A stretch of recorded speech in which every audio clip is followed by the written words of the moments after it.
twilight powerful gusts of wind drove massive thunderclouds across the sky with only occasional moonlight breaking through. In the middle of the endless expanses of water covered with thick fog, a lonely boat floated with a traveler on board. A man with a large scar on his forehead wielded the oars with all his might without slowing down for a moment. The exhausted appearance spoke not only of fatigue but also of the fact that the poison of acceptance had not long ago spread throughout the body. The traveler felt that he was about to lose consciousness. However, he did not forget that he needed to get to Handong as soon as possible. The man frantically put his hand in his pocket. From his pocket, he took out a golden tablet with an image of an eagle ready to grab its prey. Reflections were interrupted by a sudden exclamation. The man was found. A massive silhouette was visible on the horizon through the impenetrable fog. This at first surprised the traveler. Soon surprise gave way to panic. This brought the man to his senses and completely concentrated his attention. In the blink of an eye, a large sailing ship caught up with a small boat. Just a little more and a collision could not have been avoided. A black female hand with long golden claws appeared over the side. Its owner was surprised at how far the traveler could reach. A young girl with red eyes and white hair was sure that the man's resistance would end here and ordered him to surrender, to which he furiously jumped up from his seat and called her a damn bitch and refused to obey. At this moment, the effect of the poison made itself felt. Suddenly the man began coughing up blood and the sweat did not leave his face. The man falling to his knees continued to cough. Looking at this, the girl, belittling all the efforts of the traveler, ironically suggested that it was now painful for him to even move, let alone resist. The insidiously smiling girl again invited the man to accept his fate. She wanted this like no one else because a certain Mr. Jucho promised her a good reward. This greatly outraged the man. Accusing her of only wanting power, he called her a traitor. These words clearly hurt the girl, but she didn't even think of letting it mean it. With a smile on her face, she only ironically repeated the word traitor. She explained her motives only by saying that she was adapting to the situation and that the world was changing. Now the era of Mr. Jucho has come. Continuing, the girl said that the Soratsu detachment to which the traveler was clearly attached no longer existed. He was not ready to hear these words. Overcome by sadness alternating with rage, the man squeezed with all his might the golden tablet that had been in his hands all this time. Having come to terms with the loss, the man hid the sign and said that if the girl had even a drop of affection left for her old colleague, she would not have treated him like that. At that same second, wooden boards broke under the man's feet and everything was enveloped in a bright light. The girl, surprised by this, could not utter a word and only opened her red eyes wide. The man was surrounded by unprecedented blue energy that caused splashes of water and fragments of a small boat to fly apart. Covering her face with her hand with golden claws, the girl could not believe her eyes and just continued to look at what was happening. A ball-shaped clot of energy formed in the man's right hand. It emitted something similar to small bolts of lightning. In rage, he shouted that this would be his answer. Having sent energy into a large sailing ship, it immediately partially shattered into pieces. The girl, barely able to stand on her feet, still couldn't believe that her opponent had so much strength left. She screamed that the negotiations had been disrupted and ordered her subordinates to immediately kill the man. Several warriors rushed at him at once, but he was ready to take the fight. In the province of Nama, in the kingdom of Han, morning came the big blue sea, delighted with its calmness.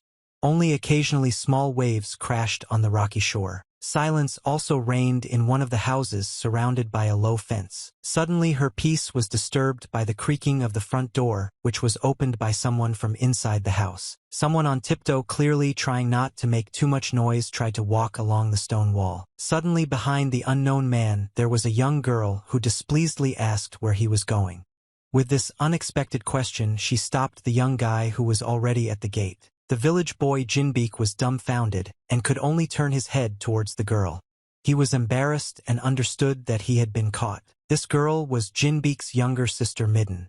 She scolded her brother for deciding to run away despite his grandfather's order to stay at home. The guy began to awkwardly make excuses by saying that the father of his friend Bakebong had died. Without listening to this obvious lie to the end, Midden sarcastically asked if this happened last month. The next question was no less sarcastic. She suggested that Bakebong had several fathers and asked his brother, to which Jinbeek, even more embarrassed, only scratched his head. Crossing her arms over her chest, the sister firmly said that this time she definitely couldn't leave and advised her to listen to her grandfather. This did not convince her brother, and he continued to stand his ground. Suddenly Jinbeek, with sincere joy in his eyes, remembered that yesterday a very cute mirror was sold at the market and offered to buy it for Midden. He also added that he could take caramels on the way back. This proposal clearly interested his sister, which was evident from her rosy cheeks. Jinbeek noticed this and rushed off.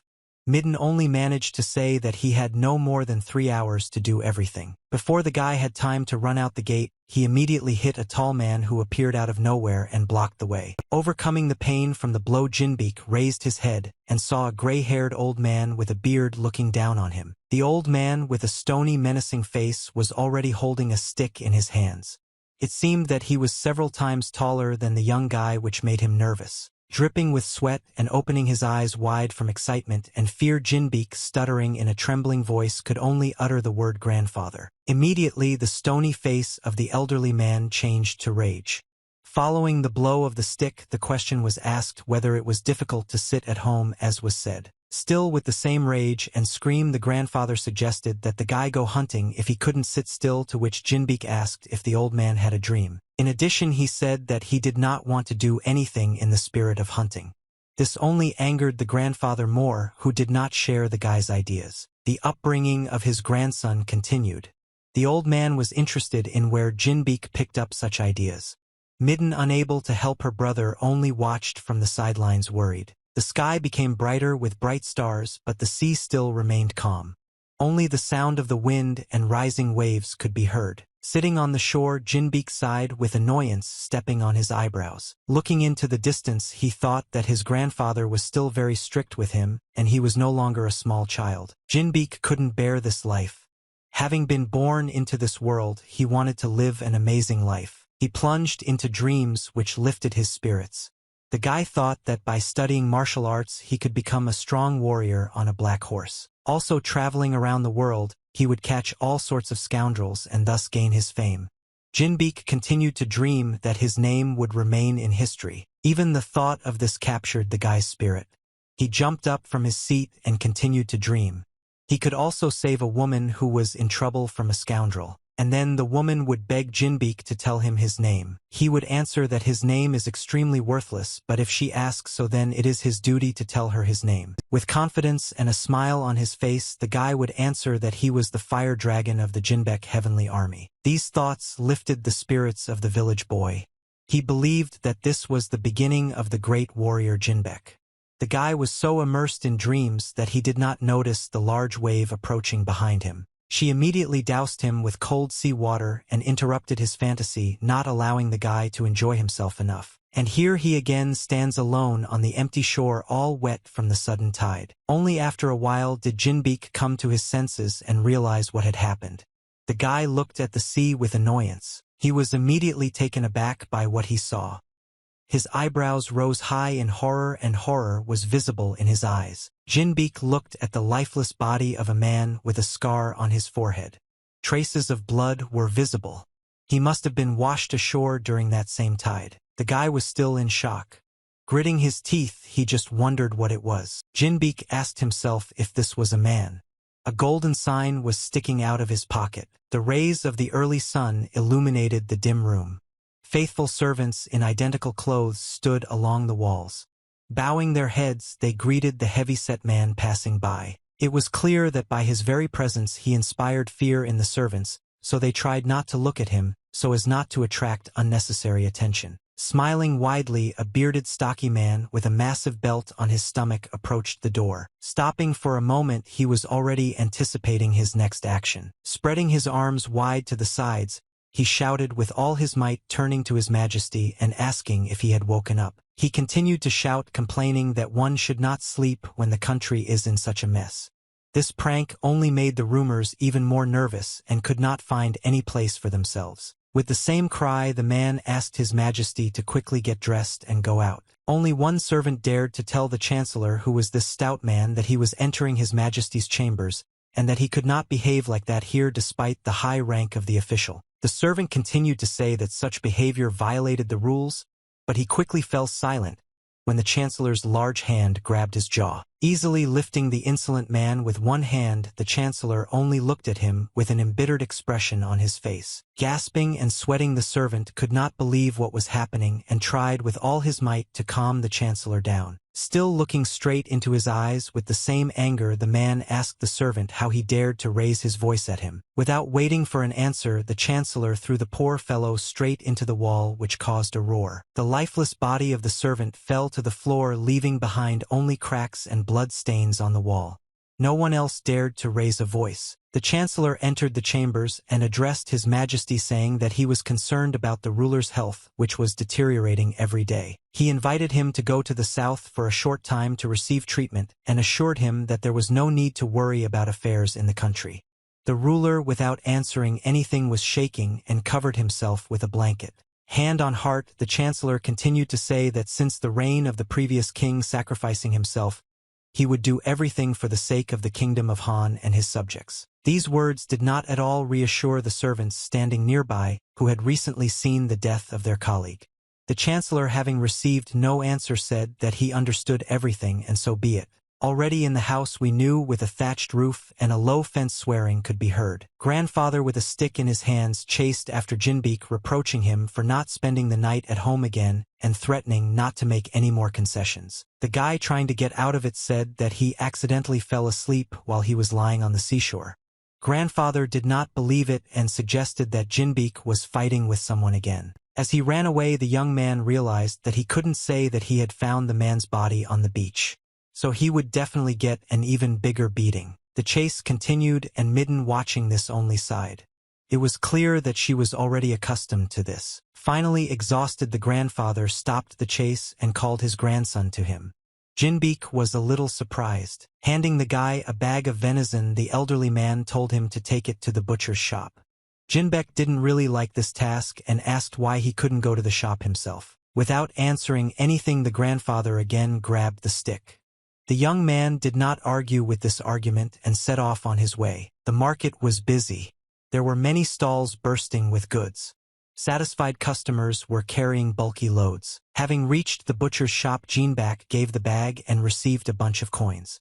The seller also advised not to cause any more problems and return home as soon as possible. But he was in no hurry and was thinking of buying something tasty. In addition, the guy remembered the mirror for Midden. Suddenly the guy saw a crowd of people crowding nearby. Something happened. This interested Jinbeek. Joyfully he pushed people aside and made his way closer to the scene of events. But his joy quickly changed to excitement from what he saw. An old man was lying on the ground with a small child crying over him. Grains of rice were scattered around. A fight was clearly brewing nearby. The big thug and several of his comrades were hovering over the stranger. The thug advised him to go where he was going and not to poke his nose into other people's affairs. One of the hooligans noted that their enemy seemed to be not local because they did not know him. These hooligans were known for their cruelty. Witnesses to this conflict only expressed condolences to the unknown man, and even the presence of a sword in their hands could not make them believe that he would win because there were 5 opponents. The stranger exhaled indifferently. He was calm and preparing to give his answer. Still, with the same calmness, he replied that to defeat such pitiful opponents, he didn't even need a sword. The hooligans did not expect such impudence. They were instantly dumbfounded, trying to comprehend what they had heard. Confusion quickly turned to anger. Surrounding the stranger on all sides, all 5 rushed into battle screaming. The man, looking at the sky, exhaled again, as if he already knew the outcome of this fight. The stranger bent his right arm at the elbow so sharply and clenched his fingers into a fist that a small wind arose. Within a moment, the man broke away from the encirclement of the bandits, leaving them behind. His face remained the same, imperturbable. Only when the wind died down did the hooligans realize what had happened and were puzzled by it. Suddenly, one of the hooligans rolled his eyes and coughed up blood. The rest of the bandits followed his example. Jinbeek and the rest of the onlookers were amazed by what they saw because everything happened in a matter of seconds. Residents could only guess what just happened while the hooligans lay powerless. The man with the sword just stood and looked around the crowd. Someone was very frightened by his appearance. Jinbeek was shocked by this but stood with his mouth open and eyes wide open expressing his admiration. The stranger did not linger long. As he left he emphasized to himself how pathetic his opponents were. Suddenly behind him he heard someone address him. He asked whether it was martial arts and whether the stranger was from Murim. After all, Murim is the world of martial arts. The guy continued to say that he was seeing a martial arts master for the first time and asked how to master it. The stranger turned his head slightly and looked indifferently at Jinbeek. For only a moment. After a second he turned away and continued on his way, which slightly puzzled the village guy. Jinbeek continued his futile attempts to get the man with the sword to talk by running around and asking questions, but it was to no avail. In his zeal to get answers, the guy got entangled in his own feet. He fell right in front of the stranger, scattering all the contents of his pockets around, which stopped the man. The fall and the scattered money turned Jinbeek's attention. I was collecting coins. He was only worried not to lose anything while the man silently watched this. Suddenly the stranger was taken aback and showed at least some emotion. It was obvious surprise and misunderstanding. In addition to the money, a golden tablet also fell out of Jinbeek's pockets, which he quickly picked up. Having quickly collected all his things, the guy rose to his feet and with a smile on his face invited the stranger to have dinner at his home. The next moment the man suddenly grabbed Jinbeek by the clothes. Looking at him from top to bottom, the stranger with anger in his eyes asked what he was up to. The guy, not understanding the question, simply remained silent. The man continued and asked where Jinbeek got this thing. Again, not understanding, he asked with excitement on his face what the stranger meant. The stranger still stood his ground and asked what the guy was up to and why he had this thing. Jinbeek could not answer anything. Still he dared and asked what the man was talking about. He immediately replied that he was asking about the sign that Jinbeek was hiding. Being very frightened, the guy shouted that he was not hiding her and that the stranger could take her. The man considered him a pathetic weakling but could not leave him like that. Slightly drawing his blade, the stranger told Jinbeek to speak directly, and if he lies the man will kill him. The guy noticed this gesture and got even more scared. Standing on his toes and trembling with fear, he said that he had found a body by the sea. These words excited the man. Unpleasant thoughts entered his head and were reflected on his face. Having thrown them away, the stranger took hold of Jinbeek with renewed vigor and asked what the body looked like and what it was wearing. The guy remembered that the deceased was about 40 years old and had a scar in the shape of the letter X on his forehead. The stranger's worst fears were confirmed. Finally releasing Jinbeek, he asked what he did with the body. The guy immediately replied that he buried him in a windfall forest. After thinking a little, the man asked to take him there right away. A girl with white hair stood on the sandy beach and looked at the horizon. Out of nowhere, two inflicted appeared behind her and addressed Miss Shinny. Turning to them, she asked if they had found him, to which she received a negative answer. Mrs. Shinny thought that his body must have been nailed somewhere here, but he still hasn't been found, which means only one thing: he's still alive. She waved her hand sharply and ordered to search every corner of the village. Her order was immediately carried out. It seemed that the tall stems of bamboo rose to the very sky and blocked out almost all the sunlight. The stranger put his sword aside and sat down on his knees in front of the grave with neatly stacked stones on top. Jinbeek remained behind. The man's face expressed sadness and unwillingness to believe his eyes. Jinbeek explained that when he found the body he was alone and did not know what to do. So he buried it in this forest. Only the sound of dripping tears broke the silence. Unable to bear this loss, the stranger rushed to the grave as if he wanted to hug her. The pain of this loss grew into rage. The fingers began to clench into a fist. Through tears, the man vowed to fight to the end, and no matter what it took to see Jucho's blood. Jinbeek, who had been nearby all this time, thought that he had already heard this name before. Wiping away my tears, the stranger thanked the deceased for his training and asked for forgiveness for misunderstanding him. As he was about to leave, the man took his sword and began to rise from his knees. Jinbeek, trying to stop him, said that he couldn't just leave. The guy noticed that the sun had almost set and it would soon be dark, and offered to stay in his house. To this proposal, the man replied that he still had a lot to do. Without listening to the end, Jinbeek, with a smile on his face, told the stranger to follow him. Jinbeek thought that this was a chance for him to learn martial arts, which made the guy very happy. The stranger nevertheless accepted the offer but said that it was only for one time.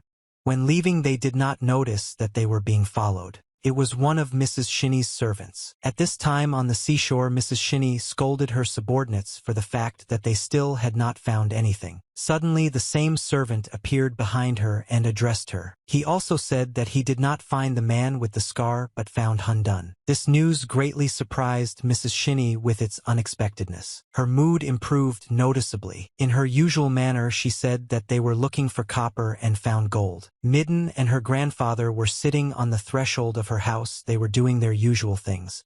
Suddenly, she heard a familiar voice that announced her return. A stranger and Jinbeek entered the courtyard and asked to prepare a portion of dinner for their guest. When Midden asked about the stranger, Jinbeek proudly replied that this was the one who would teach him martial arts. The grandfather, who was cleaning the gun at that time, turned his gaze to the man. The man smelled of an unknown danger.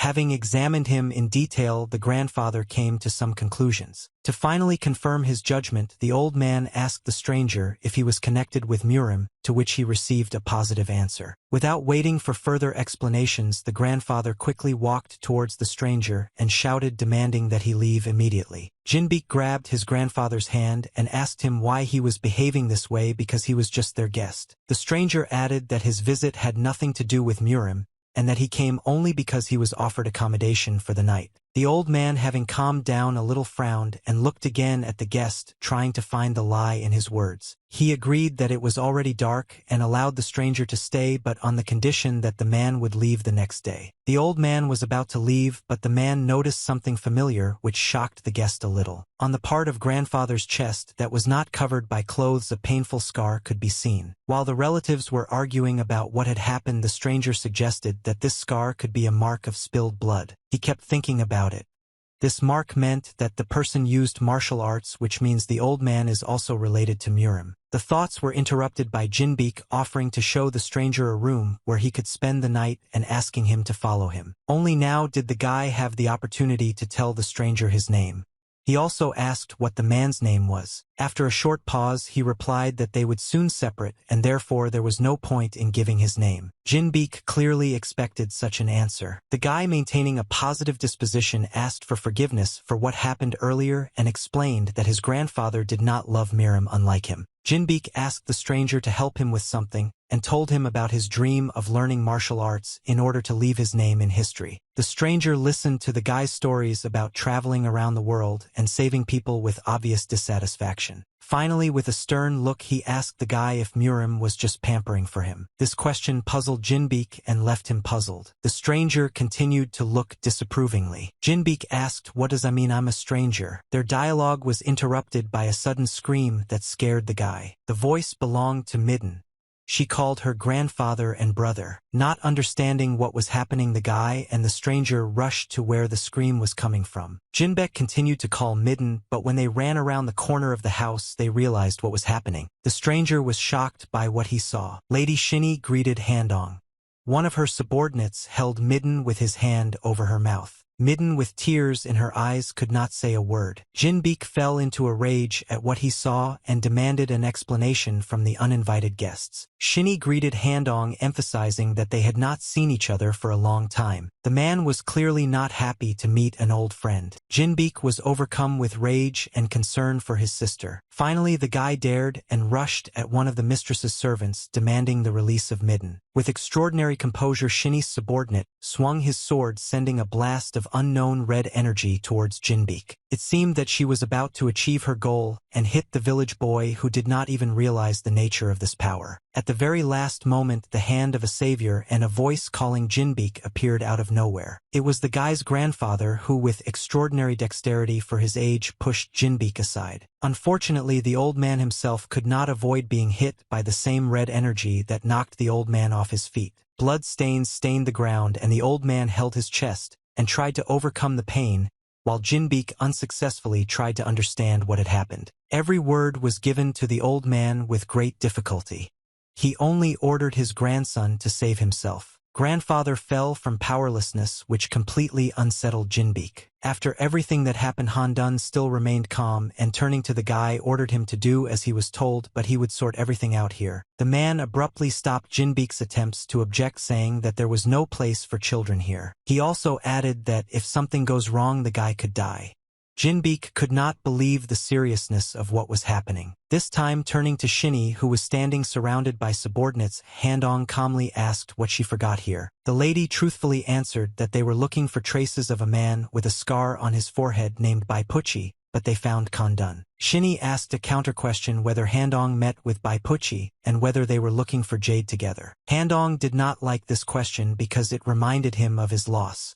Therefore, he did not answer anything. Shinny, realizing that she could not wait for an answer, threatened that she would force Handun to speak and grabbed Midden by the shoulder. Bringing a sharp golden claw to the neck of the tear-stained girl, the lady said that now the life of this child depended on Handuan's answer. The man coldly assessed the situation and weighed the pros and cons. He calmly asked Shinny to let the girl go because this matter was only between them. Smiling insidiously, Shinny said that if Handun wants the girl to be released, he should answer the questions asked. The next moment, Shinny slashed her claws onto Midden's back, leaving deep bleeding wounds. Handong, who just now showed fear, could not expect this. Jinbeek was also afraid for his sister. Calling his sister, the guy was again about to rush forward despite the danger, but Handun got ahead of him. The man suddenly drew his sword, which left a trail of light with each swing. Swinging his sword, he sent streams of blue energy towards Shinny again and again. This did not frighten her but rather amused her. She said that this was where she had to start. By swinging her claws, she also formed streams of energy that were already flying towards Handun. Two streams of energy met and exploded against each other. It seemed that the opponents were equal in strength. Shinny noted that Handong is still as strong as before, but when the dust cleared, she did not see her opponent. He literally disappeared, which was unexpected for Shinny. Realization came at the last moment. Handong attacked from above. A stream of energy was about to hit Shinny. The fact that Handong managed to catch the girl made her very angry. At the last moment, she was still able to repel her opponent's attack. This situation frightened the loyal subordinates who were ready to go into battle on the orders of their mistress. But Shinny ordered not to interfere because Handun was only her prey. Bending over the body of his grandfather, Jinbeek watched the battle and could not believe what was happening. What he saw frightened and delighted him. He thought that how could people fight like that, and the battle was truly amazing. The opponents exchanged dozens of blows each, which were accompanied by loud sounds of retreating metal and a bright glow. The fight on equal terms continued for some time, but was nearing an end because one of Shinny's golden claws cracked from the load. In the heat of battle, Handong condemned Shinny's involvement of innocent people in the conflict and asked if this method belonged to Jucho. To which Shinny, confident that she was right, said that she would destroy anyone who stood in the way of Jucho, including Handun. He did not like this threat and became very angry. Having found a good moment, Handun swung his sword to strike a blow that would decide the outcome of the battle. This blow was so fast and strong that Shinny could neither dodge nor block it. Her main weapon, which were golden claws, completely shattered into smithereens. This surprised and frightened Shinny.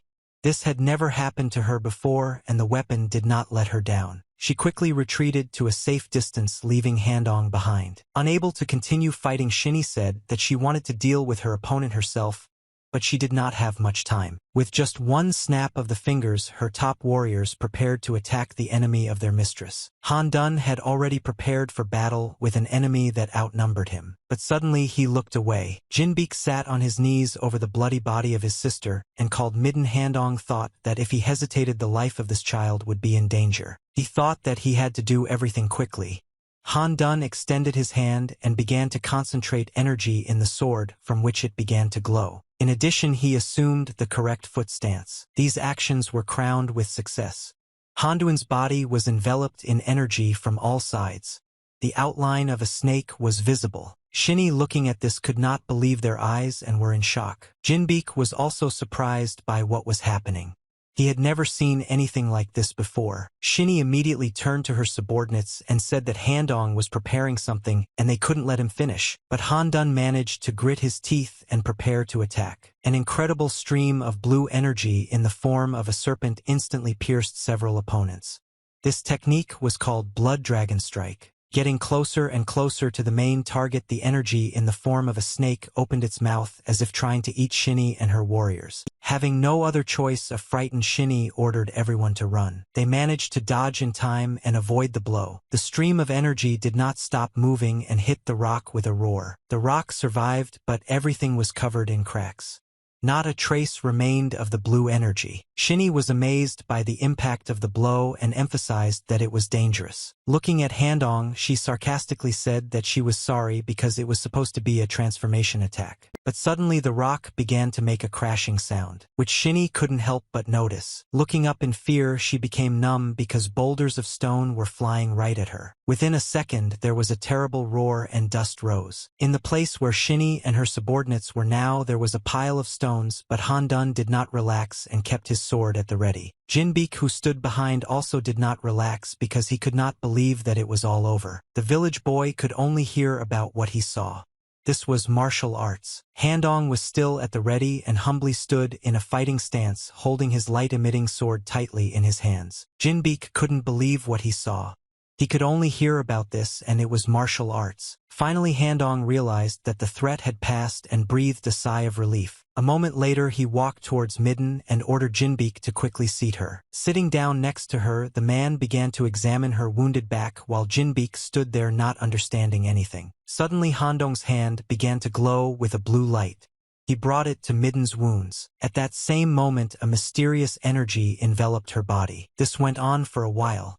Handong was completely focused on this. For a minute, Jinbeek doubted that this was happening in reality and not in a dream. The surprise on the guy's face changed to sadness. He examined his sister's bloody back and realized that martial arts were not at all what he had imagined. The unconscious grandfather lay nearby, and there were no signs of life in the basement. Near his home, there was devastation. Everything was stained with blood. This convinced us even more that martial arts were cruel. Suddenly, there was a loud cough. It was Grandpa. He finally came to his senses. Coughing and trembling in pain, he approached Midden Jinbeek and asked if he was okay. Handong said that the old man need not worry because he transfers energy to her and draws out poison from the wounds. The old man continued to beg to save Midden and said that if they had time, they could still fix everything. Suddenly, Handong and Jinbeek turned their attention to a pile of stones. Shinny was rising from under the rubble. As if nothing had happened, she stood up and said with a smile that Handong's skills were not enough. Although he tried, she began to put on new gloves with claws, preparing to continue the fight. Han-dun became nervous because he was not ready for this and he had no time for another fight right now. Shinny said that he could help the girl, but if he took his hands off her, they could both die. Shinny's left hand was covered with green energy. She continued to say that she could not be dealt with just one blow because she was not as pathetic as Handong thought. Green liquid began to drip from the tips of her nails. Shinny added that she, like Han-dun, was no longer the same as she was before. After these words, she rushed towards the man. Handong could only sit quietly in place for fear of harming himself and Midden. In a fit of despair and understanding of his powerlessness, the old man shouted no. Only Jinbeek could somehow influence the situation. Suddenly, a loaded gun appeared in his hands. He quickly took aim and shot at Shinny, who was almost close to Han-dun.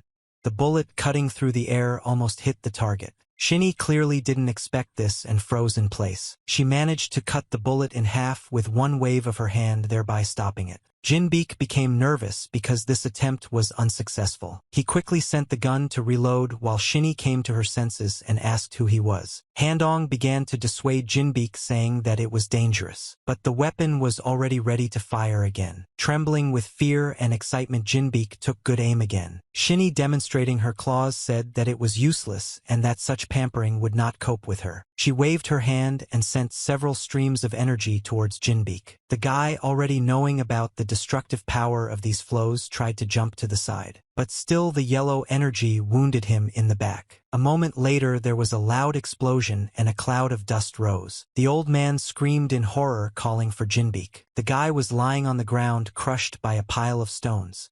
Traces of blood were visible. Trembling in pain and dripping with sweat, he tried to get up, but his body did not obey. There was despair in his eyes because of his inability to help even himself. Shinny told the guy not to go where he shouldn't and turned around and headed towards Han-dun again. He continued to sit next to Midden, who still had not come to her senses. Looking at his sister, Jinbeek could not come to terms with his powerlessness. With a trembling hand, he tried to reach for the gun, saying that something needed to be done. Strong feelings about his sister, who was in danger, turned into his hand, being covered with yellow energy, and when he reached for the gun it began to be transferred to the weapon. Imagining a sharp claw to Handuin's throat, Shinny once again asked if he would return to Mr. Jucho. For the right choice, she would allow him to heal the child. Waiting for an answer, she ran her sharp claw a little along her neck, causing blood to flow, but Handun did not react to this. The warrior endured the unpleasant feelings and did not react in any way. After a moment, he looked up at Shinny and answered without the slightest doubt that he would rather die than swear allegiance to this bastard. Such a categorical answer only angered Shinny even more, but she accepted it, saying that it was Handong's will. Her hand was again covered with green energy. Raising her hand with extraordinary pleasure, she said goodbye to her opponent and was already looking forward to a quick victory. Suddenly, out of nowhere, a bright yellow light flashed. It was so bright that it blinded Shinny's eyes. The source of this light was behind the woman, and a loud sound was also heard from there. Jinbeek was also located. A second later, a huge stream of energy was released, illuminating everything around with its radiance, and exploded upon reaching the rock. Surprised, Handong and the old man looked towards the source of this light, which became noticeably smaller. It turned out to be Jinbeek, who was holding a weapon in his hands. The yellow energy seemed to evaporate from the guy's body. Sitting on one knee and not releasing the weapon, he heard a click in the barrel. He immediately understood what was going on and was annoyed. The next moment, the gun in the guy's hands exploded. He was thrown back and nailed to the ground. Shinny looked at the rock that the stream hit and was surprised that the boy was able to fill an ordinary gun with energy. She turned around sharply and looked at Jinbeek in surprise. Blood could be seen on her cheek. Shinny thought that the guy was gifted. She approached him and, looking down, realized that he was more dangerous than she thought, and if he was not killed he could become dangerous for Mr. Jucho. She decided to finish off Jinbeek here and now, but someone's voice stopped her. Behind Shinny, holding his wound and leaning on the fence, stood an old man. It was his voice. Grandfather held on with all his strength. His appearance was terrifying. Barely dragging his feet, he remembered that Shinny said that they needed jade, then they should go after it. Looking at her with a stern look, he said that there was no divine jade here. Handong and Shinny were shocked that this old man knew something about divine jade. Looking with a stern look, the old man said that there was no divine jade here. Handong and Shinny were shocked by what they just heard. Without hiding her surprise, Shinny asked several more times that the old man was talking specifically about divine jade. He confidently confirmed this. Shinny, looking at this helpless grandfather, thought only about how he could know about jade. Finally, she assumed that the old man was just talking all sorts of nonsense just to save his own skin, because this is not something that the inhabitants of this wilderness can know about. To these words, grandfather only remained silent, pondering his further answer. Finally, he asked if she knew about Dahyopsa. This question again stupefied Shinny and Handong. Straining her memory, Shinny clarified whether this was the place that had been destroyed by a demonic cult decades ago, and asked why the old man was suddenly talking about it. Collecting my thoughts, grandfather began to give his answer. Hand on heart, he confidently said that he knows so much because he is the last survivor of Dahyops. This answer again shocked his listeners and especially Shinny. It was difficult for her to believe this. She again accused the old man of lying because she had heard that every single one of them was killed in Dahyopsa. She continued that Dahyopsa was the second most powerful after Shaolin, and that she could not easily defeat an experienced master from Dahyopsa, and then hit the old man with a stream of energy. To this, the grandfather bared his chest, showing many scars, among which the one in the middle stood out. He added that decades ago he lost his martial arts. Speaking about his scar, the old man explained that it was proof of an oath that they would never interfere in Chunwin's affairs again. Shinny only listened in fascination. The old man continued to speak and said that according to legend, Shin Sunji created 8 divine jade beads. Even one bead gave its owner powerful power, and Dahyopsa was studying this legend. Research materials called the Miracle of the 8 Jades were passed down in the temple from generation to generation. However, after the attack of the demonic cult on the temple, the only person who knew anything about the Miracle of the 8 Jades was the old man himself. Grandfather also noticed that earlier Shinny had talked about Jucho and suggested that she was going to collect and give the jades to him. Shinny was surprised by the old man's knowledge. After taking a few steps, he continued to say that by entrusting such a task, Jucho literally forced him to look for a needle in a haystack, and suggested that Shinny still did not know much about jades. Looking at her with a calm but quite rightly menacing gaze, the old man proposed a deal. Standing opposite Shinny, he offered to take her to the jades if she didn't touch his grandchildren again. Shinny was surprised by this offer. The old man asked if this was not a good deal, but she continued to doubt and was lost in thought. She thought that if he knew such details, then most likely he was not lying. She was also embarrassed by the feeling of intimidation that came from her grandfather. This caused goosebumps on her back, but she had already decided on her further actions, which made her smile. Putting her hand into her sleeve and looking for something there, she replied that this was a very tempting offer, but she still could not believe him. Therefore, the old man must swallow something. She extended her hand to him. This puzzled the grandfather for a moment. She explained that this is a pill of blackening sleep, and if the old man does not keep his word, he will die from pain reminiscent of insect bites all over his body. She considered that this was a necessary precaution. She continued and said that if it turns out that he was lying, then eventually his grandchildren will die. The old man thought for a while. Asking him to keep his promise, he swallowed this pill. Shinny said that he needn't worry about it. Handong continued to treat Midden. He was clearly nervous from what he saw but did not say anything. He blamed himself for what happened, thinking that if he had not let his guard down, then everything could have been avoided. Passing by Kandun, the old man said that he was very ashamed that he treated him so callously and said too much. He asked if Handong could take care of these children and asked Handong to do this for him. Handun just had to fulfill the request. Looking at Jinbeek, who was still unconscious, the old man asked him for forgiveness for not revealing the whole truth and told him to live with dignity even if he was not around. Leaving with the old man, Shinny turned to Handong and said that she was sorry because she planned to settle scores with him today. Handong ignored these words. She added that in the end everything is the will of heaven. Handong silently watched them go. Shinny said goodbye and said that someday they will meet again if their paths cross again. Handun turned away feeling guilty. The night gave way to morning. The scene of recent events was illuminated better than the early sun. Jinbeek came to his senses as if from a bad dream. Remembering what happened, he was scared. In a panic, he suddenly jumped up from his seat.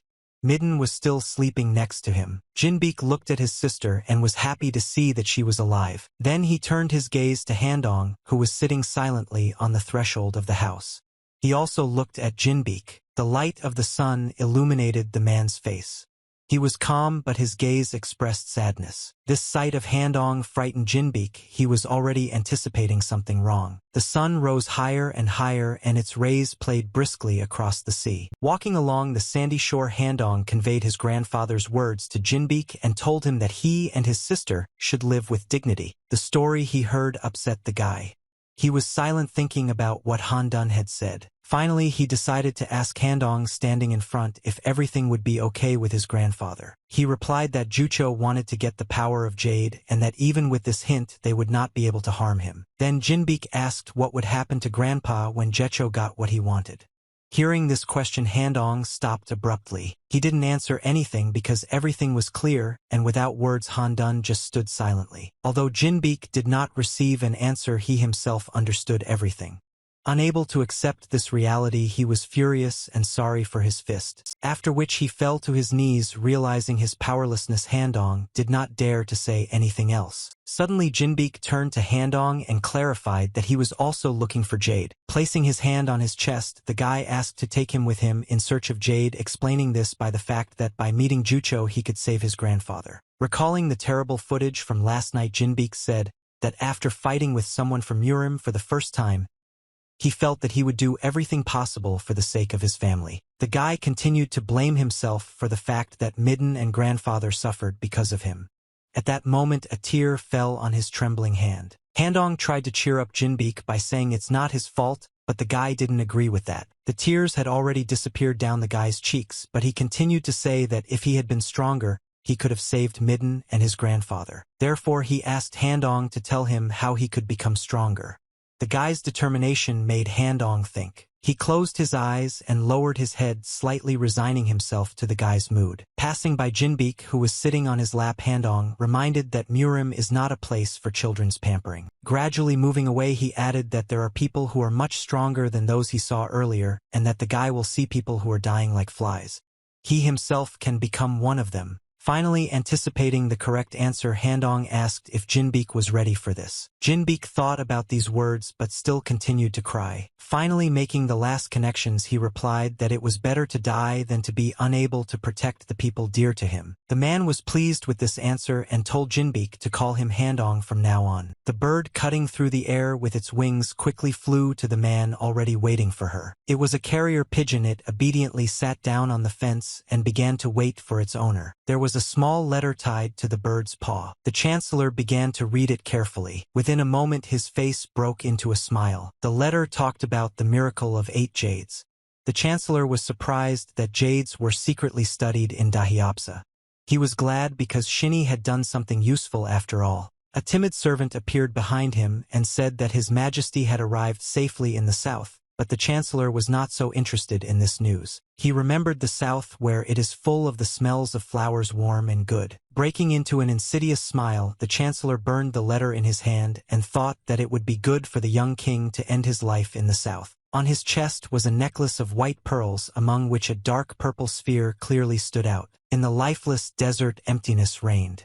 In the distance, several silhouettes could be seen. One of them was pulling a large load behind him. Jinbeek was sweating, overcoming himself. He had been dragging a huge boulder behind him for a long time while Handong was walking lightly. The guy asked if he had to go exactly that way, to which he received an affirmative answer. I continue to struggle with the weight of the stone. Jinbeek, that he may soon lose consciousness. Handong responded that in martial arts nothing happens on its own because persistent repetition is the basis. He also sarcastically asked if Jinbeek stopped wanting to become stronger, to which the guy continued to work hard. Jinbeek thought that since this was the case he needed to try his best. He now had nowhere to return because he left Midden in Bakebong's house. Handong initiated his companion into further plans. First of all, they need to go to Anmunsen. It was there that Handong planned to go along with his elder, a man with a scar on his forehead. But he did not know what to do next. In any case, it was somehow connected with Jucho. Jinbeek, shaking with fatigue, noticed that the name Jucho was familiar to him from somewhere. Handong said that he understood the post of chancellor in the kingdom of Han. Continuing, he said that it was Jucho who poisoned His Majesty the late king. This surprised the guy. Handong added that the chancellor was not always so soulless. He helped the late king and guided him on the right path. He also had good relations with Suratso, His Majesty's military unit. Handong knew this because at the same time he began training in Suratso. Continue the story. The man said that everything changed when Jucho received an unknown bead. On that day, the former chancellor evaporated. He began firing with an unknown technique, causing everything to burst into flames. There were many casualties. His power was overwhelming. From then on he began to show a desire to control the whole world, and at the same time he began to destroy the closest circle of His Majesty the late king. This circle included Suratso. Handong concluded that, in the end, the Surazos fell apart. Looking back, the man realized that Bustina was one of the divine jades. Handong clenched his fist and became angry, remembering that the young king was now also in danger, just like a candle in the wind. He had already firmly decided that, in order to deal with this, he needed to reassemble Suratso and revive the lost royal power. The pathetic speeches did not impress Jinbeek, who was still dragging a huge boulder behind him. Handong said that there were still 30 miles left to go, which clearly did not encourage Jinbeek. He asked if this was too much for a beginner. To this, Handong reminded him of perseverance. After these words, the guy resigned himself again. Handong quietly glanced at Jinbeek. He, looking at how the young man continued to work hard, thought that he just wanted to check how long he would hold out, but the boy still remained conscious. He also remembered how in a fight Shinny Jinbeek used energy to shoot a gun. It was obvious to him that he was an unusual boy. Some more time passed. Jinbeek fell to the ground from powerlessness and tried to catch his breath. He could no longer walk, but Handong made him happy by saying that they had already arrived. The guy gathered his last strength and tried to look around. He saw a huge decorated square with a lot of people. Some were carrying bulky loads, some were running errands, and some were just walking. Jinbeek liked this sight, but the next moment he saw someone reaching out to him. The stranger took Jinbeek's hand, trying to help. The guy was ready to thank him, but froze in mid-sentence. A seemingly good-natured man asked Jinbeek if everything was okay with him, but the guy could not answer him because he was fascinated by the sight of a previously unknown horned animal. Handong explained that since Anmunseong has a stable political environment and a convenient location, it is a popular place of residence for Westerners, which is why some of the animals are so outlandish. Next, Handong called out to Jinbeek and said that he knew a place here. Suddenly, out of nowhere, a clearly wealthy man appeared. He was sitting on a stretcher carried by several servants. Confetti was flying everywhere. Musicians walked ahead of the stretcher, and order was guarded by several soldiers. Local residents vigorously greeted the man, calling him Mr. Mayor. It was the mayor of Anmunsen, Mr. Yupio. He cheerfully greeted the residents, who were very grateful to him for his work. Jinbeek first asked what was going on there, said that he was hungry and suggested going somewhere to eat.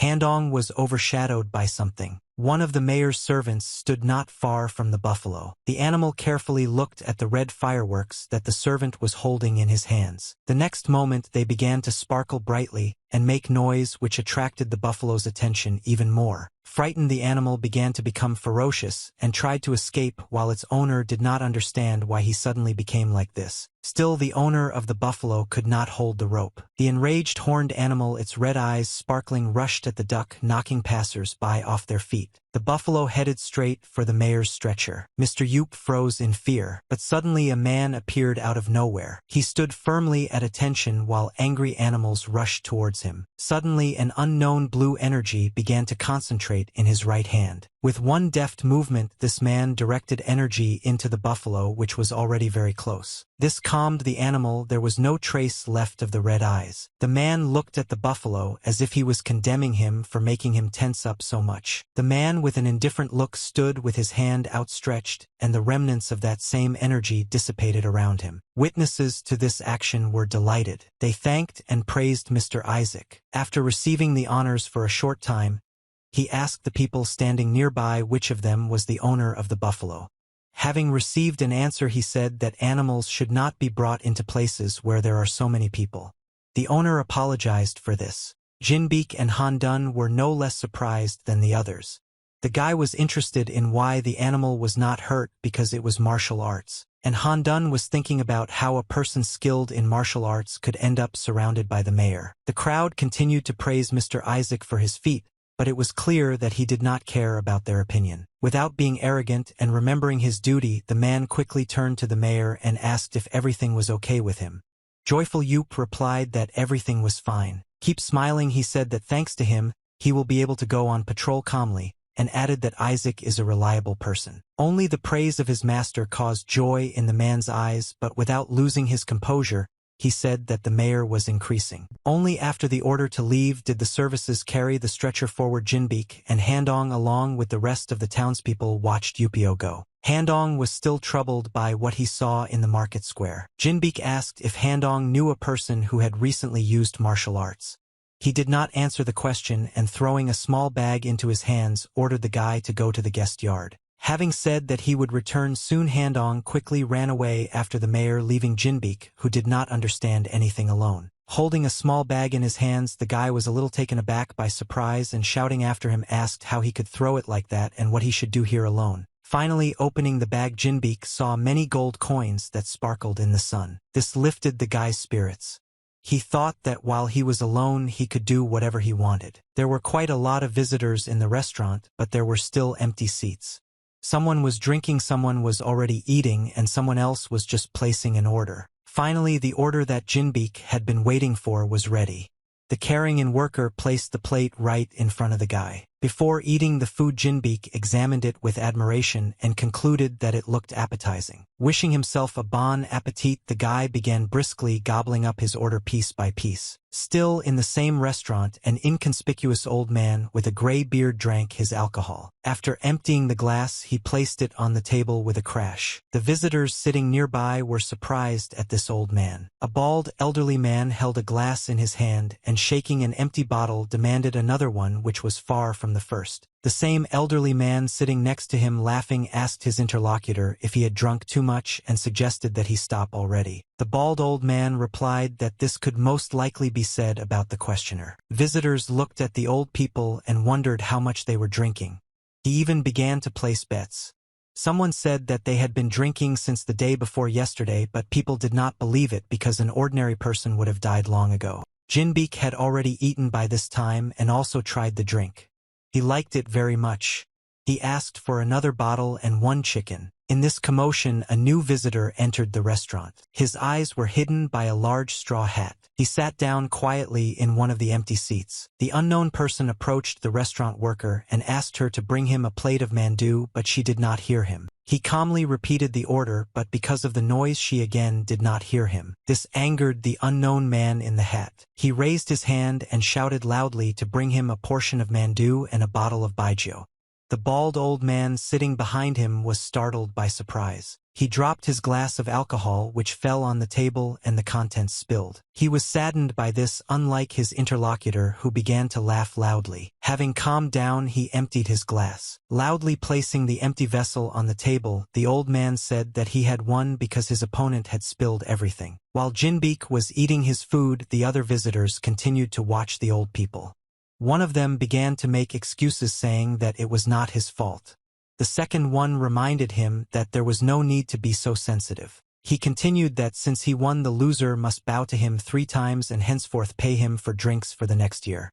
These conditions clearly angered the bald old man. He stood up expansively and turned to the unknown person in the big hat. The drunk old man rudely asked why he was disturbing when people were drinking and added that in restaurants you need to be quiet.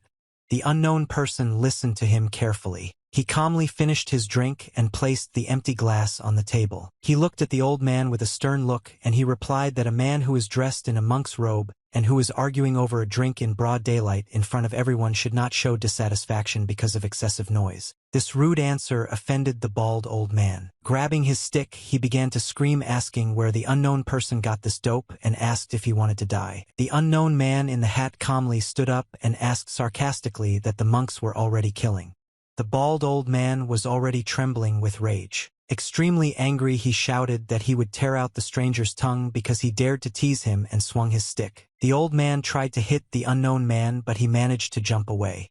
The blow hit the table, completely breaking it. All the visitors were shocked by the force of the blow. The famous one began to take out his sword. Calmly looking at the old man, he said that when he pays, he should not forget to pay for the table and for everything that will suffer due to his fault. The drunken old man was amused by the attitude of the unknown and added that he knows how to piss people off. The old man attacked again, asking him to dodge his blow. This time the unknown person did not jump back but blocked the blow with his sword. The old man continued to strike. This gave him a lot of pleasure. The unknown man began to get nervous, not expecting such strength and speed from the elderly man. The owner of the restaurant was worried about the safety of his establishment, and the visitors were surprised at the old man. Holding the sticks in his hands, the second old man noted that the young man had a good stance. Then he thought of something. His sticks became covered with blue energy, and at this time the battle was still going on. None of the rivals even thought of retreating. The bald old man noticed that his opponent was already tired and invited him to surrender, but the man refused. Suddenly he saw something. He sharply dodged the chopsticks flying at him, which were endowed with energy. This charge hit right at the base of the second floor of the restaurant. A little more, he rushed through the wooden structure. After everything calmed down, a huge crack appeared on the floor of the second floor, which scared the visitors. The bald old man turned sharply to his comrade and asked displeasedly what he was doing, to which an elderly man with long hair smilingly replied that he was joining the fun and invited his friend to rest. The famous one in the hat, without letting go of the sword from his hands, got nervous. He thought that his opponents were much stronger. He could cope with one but not two. Then he decided to take a desperate step. He put his hand under the cloak from which 2 bright red lights could be seen. The bald old man was already preparing to continue the fight, but then he heard someone shouting for them all to stop. This someone continued to say that 2 people should not attack one. The young man was surprised to see who was saying this. It was a drunken Jinbeek. He shouted from the second floor that he was the master of Murima and could not leave it just like that. The unknown person in the hat considered him an eccentric. Jinbeek, looking down on the 3 opponents, said that he was the master of Murim and would not leave it just like that. From such an unexpected turn, the opponents stopped fighting for a moment and stared at the drunk guy. Jinbeek, having fun from drinking, leaned his elbows on the handrail of the second floor, from which he could not stand it. The guy fell down with a roar.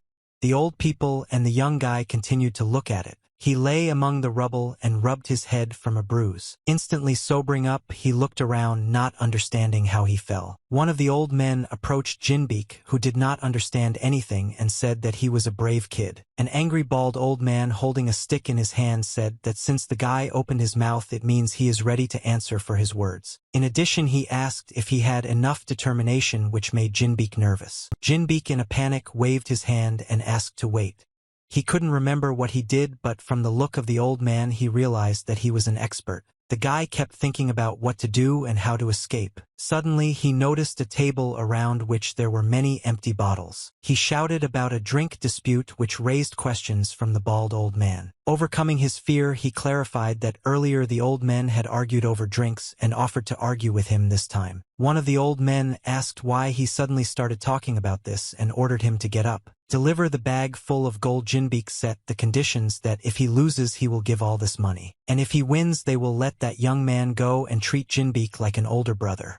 One of the old men, blinded by the gold coins, was already dreaming of getting this money. Releasing the bag from his hands, the guy asked if they had agreed. The old man pointed his finger at the guy and added that if he loses he will give up his life in return because everything should be of equal value. At this point, the guy became even more nervous and wondered if it was worth it. Why did the old man point his finger at the guy in the hat and added that they wouldn't let him go either? Then he laughed loudly. The bald old man asked with dissatisfaction what kind of nonsense his friend was talking about and why argue about such things. He replied that it was more fun this way. He also added that isn't it obvious that they will win, and asked why the bald old man believed in himself. He replied that he believed, after which the bald old man demanded to bring the strongest alcohol available here and the bill for the table he broke. The owner of the restaurant obediently obeyed. Jinbeek, not being confident in himself, asked why don't they drink something like the usual place of strong alcohol. To this the old man replied that this is absurd because even 4 nights will not be enough for them to end this dispute. One of the old men turned over the hourglass. Time began its countdown. The bald old man announced the terms of the dispute. He said that the winner is the one who drinks more in 2 turns of this clock, and if Jinbeek continues to talk nonsense he will die in the same place. The guy got nervous and looked at the guy in the hat. He was also nervous and wondered why everything turned out this way. His thoughts were interrupted by an old man who pointed his finger at him and said that it all happened because of him and therefore he would judge this dispute. The dispute began. The opponents were served 2 large pots of strong alcohol. Having opened one of them, Jinbeek smelled a terrible stench. But still the guy thought that this was better than fighting with them. He assumed that since they had already gotten pretty drunk before this, he had a chance to win. After thinking, the guy raised the pot. He continued to think that if this was the case he would definitely not die but would only lose consciousness. After that he raised the pot to his mouth and began to drink. The visitors were surprised and said that after just 3 glasses of this drink they were literally carried away to the next world. After a little time Jinbeek realized that he was already at the limit of his capabilities. He was already shaking all over, realizing that this was too much and thought that his throat was about to burn. The old men cheerfully finished the first pot and commented that this is how alcohol should be. Jinbeek was no longer feeling well and realized that things were bad for him. He was already starting to feel dizzy, and everything was already swimming in my eyes. Suddenly his heart began to beat quickly and strongly, literally jumping out of his chest. The guy with the hat standing behind Jinbeek began to notice something strange. He couldn't believe what he saw. Jinbeek's body began to be enveloped in energy from all sides. One of the old men also drew his attention to this. He was also surprised. He drew the attention of the bald old man to this, saying that the guy draws out all the strength of alcohol due to his internal energy. The bald old man didn't like this. He asked if this was fair, but there was no answer. Jinbeek continued to drink without paying any attention to the old man's words. The old man approached the guy in a rage and asked what he was doing here. He also called him a coward because it was easy to cope with sports using energy. Jinbeku continued drinking without stopping. The old man was angry that the guy ignored him. He sharply grabbed the guy by the shoulder and asked if you shouldn't answer when someone addresses you. But even this Jinbeek did not react in any way and only continued as if spellbound. Suddenly, the bald old man was afraid of something. Suddenly, bright yellow energy began to flow towards Jinbika from all directions, raising strong currents of wind. One of the old men asked what happened, to which the bald monk replied that the guy was absorbing his energy. The old man with long gray hair couldn't believe it. Finally, he shouted at the top of his voice that it was the law of absorption and ordered his friend to let Jinbeek go. The bald old man replied that he could not do this. He was also afraid that at this rate the guy would drain all his energy. Worried about his friend, the old man with long hair asked his comrade to admit defeat because there was no other way to escape. The bald old man reluctantly admitted defeat and begged the guy to stop. Immediately after this, Jinbeek opened his eyes, the pupils of which glowed bright yellow. The next moment, an unknown force threw the bald old man aside, giving him a chance to escape. The old man flew across the restaurant and hit his back against the wall. He just lay there and didn't move while the restaurant's visitors were surprised at what they saw. The guy in the hat was also surprised and frightened. He kept thinking that this guy who stood up for him was the same. And at that time Jinbeek was sitting in the same place, gradually coming to his senses. The guy in the big hat was shocked by what he saw. He looked at the frozen Jinbeek and asked himself who he even was. Finally Jinbeek came to his senses. An old man with long hair turned to the Jinbeek guy. Out of surprise, he began to look around and ask what happened here. The man, pointing his finger at the guy, began to ask if he was from Soyopa, but Jinbeek did not understand this question. Quite angry, the old man continued and asked not to pretend that the guy understood what he was asking. He also asked about the magic of absorption, which was similar to the law of absorption of Soyopa. But Jinbeek continued to not understand what he was being asked. The guy in the big hat watched his reaction in surprise. Turning to the bald old man, the elderly man asked what they should do with him. He categorically replied that they needed to kill him and that they could do it without anyone noticing. But the old man with long hair rejected this proposal, explaining that if the guy is connected with Soyopa, then their affairs may become more complicated. Moreover, there could be other people of theirs in the area. The bald old man did not like this. Next, they turned to the surprised Jinbeek and admitted that he still won the bet, which means they let that guy go and allowed him to call them big brothers. Jinbeek corrected them by saying that they should call him that. It seemed that they agreed with this, but a moment later, saying that they had to go and saying goodbye, they instantly disappeared from the restaurant, leaving Jinbeek to think about what had happened. He didn't understand anything and wondered why they left in the middle of an argument. Then, looking at his hand, he thought that all this was somehow strange because he had drunk so much, but where did he get so much strength from now? A sudden pain in his head interrupted his thoughts. Jinbeek began to get up from the table to walk and get some fresh air. The guy in the big straw hat continued to silently watch Jinbeek. Evening had already come, but there were still a lot of people on the street. Some were carrying a large load and others were strolling merrily. Coming out of the restaurant, Jinbeek thought where Brother Handong was now and why he didn't say when he would return. An unknown person in a large hat followed him, keeping his distance. Finally, he timidly turned to Jinbeek, but he did not hear. He repeated the appeal while a man with a large load on his shoulders walked nearby. He accidentally hit a large heavy box. A noise behind him caught Jinbeek's attention, and he turned around. He saw the same guy from the restaurant for whom he stood up. After the collision, he was lying on the ground. Suddenly, a large broken hat, which the guy had not been separated from all this time, fell nearby. It turned out that she was covering her long dark hair. Jinbeek was already on his way to the victim to help, but was dumbfounded by what he saw. The guy realized that there was a girl in front of him. She was annoyed that the hat had fallen off. Jinbeek also noticed that she was the same age as him.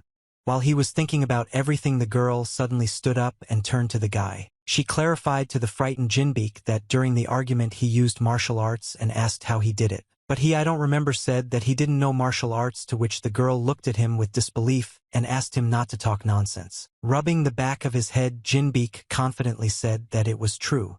Grandfather thought that he did not look like a liar. Then she turned in annoyance in the other direction and began to leave. When she finally left, she said that the guy looked like a weakling who had gone where he shouldn't have.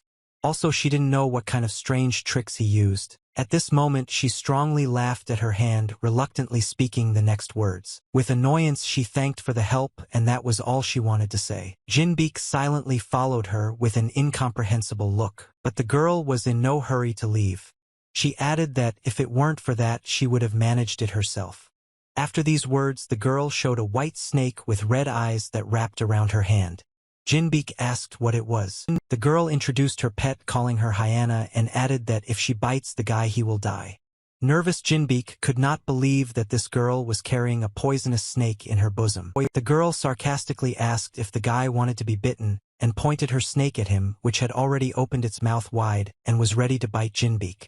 This made the guy very scared. Out of fear, he fell to the ground and thought what a strange girl she was. She laughed and said that she was just joking and thanked him again and was about to leave. And then it occurred to Jinbeek. He thought about poison. The guy quickly called out to the girl who was already braiding her hair. Still sitting on the ground, Jinbeek asked the girl that if she knows about poisons, then maybe she knows something about the blackening sleep pill. This question surprised her. She replied that of course she knew and said that they were made from silkworms that turned black after eating poisonous insects. After a deliberate answer, the guy worried. I asked if she knew about the antidote. The girl said that she knew about this too. Jinbeek was taken aback for a moment by these words. He quickly jumped to his feet and grabbed the girl by the shoulders. The guy began to ask her to tell him about it because he needed it at all costs. Such zeal surprised the girl, but she still answered that if the guy had a healing herb, he would be able to prepare an antidote. In addition, she asked why he needed it. Jinbeek replied that he would tell everything later because it was urgent and asked if it was possible to find this herb right now. The girl replied that it would be difficult to immediately make an antidote. First, it was necessary to collect medicinal herbs in the mountains. Jinbeek was delighted with these words and already wanted to go in search. At first, the girl wanted to object because she had no need to do this, but then she remembered that she owed this guy for saving her. She said that it was too late to go get herbs and suggested meeting in the morning at the top of the mountain. Jinbeek was a little annoyed by this, but still he agreed and promised to come, and they parted ways. Watching Jinbeek leave, the girl kept wondering why he needed an antidote, but she thought it was even better because she needed to find out more about the guy. Evening had come. The first stars were already visible in the sky. The monastery house and the area around it were well-groomed. Isaac greeted his guest Handong with open arms and a smile on his face. He said that he was very curious to know how he was doing and invited him to come inside. The silent Handun looked around, anticipating danger. Everything was calm. The gardener was trimming the bushes, and the rest of the staff went about their usual business. But Handong remained on guard, and so two old acquaintances were sitting at the same table. The caring owner treated his guests to tea. The conversation still could not begin.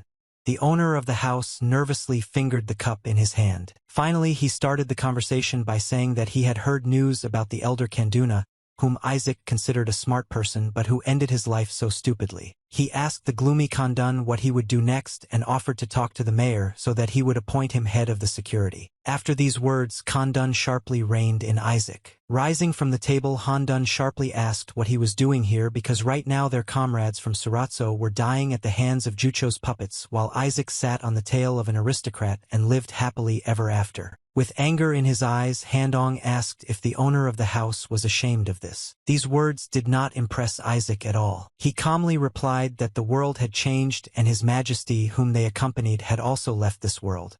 These words hurt Handong. Turning to an old acquaintance, Isaac added that it was time to face the truth. This friend's position visibly unnerved Handong. Isaac told Kandun, who was looking down on him, that it was time to face the truth. He continued by saying that the world has changed and they should do not only what they should but what they can. Having calmed down a little, Handong asked what Isaac's choice was to be a puppy of the aristocrats. To this, the owner of the house only calmly took his hand to a cup of tea. Isaac, looking mysteriously into the distance, replied that everything was not so simple. Handong turned his head to see where his comrade was looking. In the distance, two young girls were picking flowers. One of them was a maid, and the second, judging by her outfit, was a mistress. Feeling the men's gaze on her, she smiled and waved her hand, cheerfully welcoming the owner of the house and his guest. Isaac, in response, also waved his hand and smiled. Khandun was about to put forward his hypothesis, but his interlocutor interrupted him, knowing what the question would be about, and confirmed his friend's guess, after which Isaac plunged into memories. He said that on behalf of Soratso he had arrived to monitor in Munson, and he had entered here just like one of his soldiers. He continued Ojumsd during the detour. Isaac saw a palanquin being chased by a group of robbers. He single-handedly dealt with the bandits. The next moment he discovered who was riding in this palanquin. This was a dark-haired girl who was the daughter of the mayor. In gratitude for saving his daughter, the mayor promoted him to the rank of Isaac. This was to his advantage since he could monitor the boss even more carefully. But he soon realized that Mr. Yoop is a good man who takes pity on his subjects and treats everyone equally. And he showed great concern for Isaac himself instead of alienating him because of his feelings for his daughter. More and more talk about the wedding began. Isaac put the empty cup on the table and summed up what he thought. He also calmly added that even if Jucho has real power, he will later become the mayor of this place and be able to resist him. Isaac ended his monologue by saying that he was thinking about the future. These arguments calmed Khandun a little. He continued to listen carefully. Isaac advised his friend to look at things soberly because he would not be able to resist Jucho with those few who remained loyal to Soratso. The last words seriously angered Handong. She said that Isaac was talking nonsense and that he should look at things soberly. Looking angrily at his friend, he said that while he becomes an outstanding mayor, His Highness the Crown Prince may die, and with him their comrades. The next moment Handong threw a cup of tea which flew past Isaac and crashed against the wall. The owner of the house did not react to this and continued to be calm. Having calmed down a little but still with anger in his eyes, Khandun added that if Isaac thinks that everything will go according to his plan, then he is a fool. For some time the two comrades looked at each other in silence. Finally Isaac broke the silence and asked his friend to calm down. He asked if he was curious to know what his elder was going to do in this city. This question calmed and interested Handong. Khandun asked if Isaac had received any message from the elder. He replied that he had not because Khandun could guess it himself. Isaac asked if his friend Tak Wangon knew who was Jucho's right hand and was very similar to him, and he added that he is right now preparing to enter Munson's territory. This information surprised Handong. Isaac said that this was being done to convince Mayor Munson to swear allegiance to Jucho. After hearing this, Handong thought for a minute. He turned around sharply and said that he had found the answer he was looking for and that's why he was leaving. Isaac asked him to stop. Khandun stopped to listen to his friend. He said that if he touched Wangon and Munson would obviously be attacked. Therefore, as Munson's soldier, he will not sit idly by. Khandun turned to his friend and calmly replied that he should do what he must and he will do as he decides. Isaac didn't know what to answer to this and silently looked at his friend. On the outer border of Munson there were large tents and many carts. The servant informed his master that food had already been served. Tui Kingdom Han Take Wangon sitting at the table was dissatisfied with the quality of the dishes and anticipated that when they entered Munseong exquisite dishes would be waiting for him there. The Prime Minister in charge of military affairs responded that then they needed to quickly enter the city because after a 3-day stop the soldiers showed their dissatisfaction. Wangon replied that he wanted this too, but because Mrs. Nunjayan suddenly disappeared they had no choice but to wait. Suddenly someone came into the tent which scared both the Prime Minister and Wangon. This someone added that the lady had done nothing but practice martial arts all her life without even learning to read and write. It was the same Mrs. Nenyan. When they asked her where she had been all this time, she rudely replied that she was looking around. Approaching Wangon, she said that her ears had been itching all this time and asked if they had scolded her again behind her back. Wangon replied that they could not afford such a thing. He further respectfully said that although this journey had been approved by the lady's father, she should have been a little more flexible for the sake of her figure. To which she displeasedly asked if he thought that this pitiful figure could save a life. To this Wangon, a little fermenting with fear, replied that if he could combine a good body and martial arts, the lady would make an excellent daughter of the emperor. At that same second, Mrs. Ninyong closed Wangon's mouth and told him to watch his words because such speech could be equated to rebellion. She also added that since Wangon believes that the figure is so important, why doesn't he take up sports himself? These words belittled him. Having freed himself from the hands of the madame, he turned to the Prime Minister and said that since the madame had returned tomorrow morning, they would go to Munson. He also ordered a message to be conveyed to the mayor. The Prime Minister immediately obeyed the order. While everyone began to run around in confusion, the lady thought about tomorrow morning. She remembered Jinbeek, whom she promised to help with the search for medicinal herbs. This memory made her smile, which one of the maids noticed. She immediately asked if something good had happened because Nenyen had not smiled for a long time. Blushing with embarrassment, she rudely asked what the maid was talking about. A message from Tuitek Wangan reached the mayor in the middle of the night. Yupio read this letter carefully and without emotion. Having finished reading the letter, he turned to his subordinate and said that the guests had finally decided to enter the city, and everything had already been prepared for this. With a good-natured smile on his face, the mayor ordered his subordinate to convey this news to everyone and prepare the way to the castle. After which Yup looked out the window at the night sky and thought about something. Handong stood on the roof of one of the buildings and listened to the silence of the night. Suddenly he turned around sharply and prepared to run. He quickly jumped on the roofs and thought that he finally understood what the elder wanted. Handun believed that the elder wanted to team up with him to kill Tag Wangan, and thus Suratso would try to say that he was not going to sit back and ignore what was happening.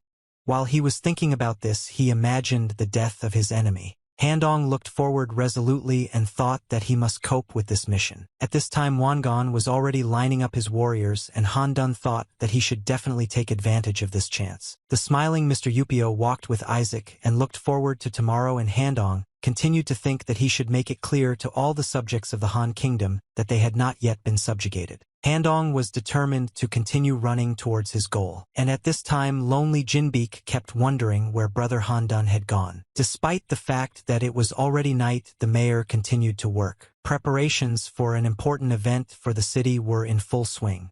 Someone was busy with the festive table, and someone decorates the castle. Yupio summed up that they were almost finished with the preparations.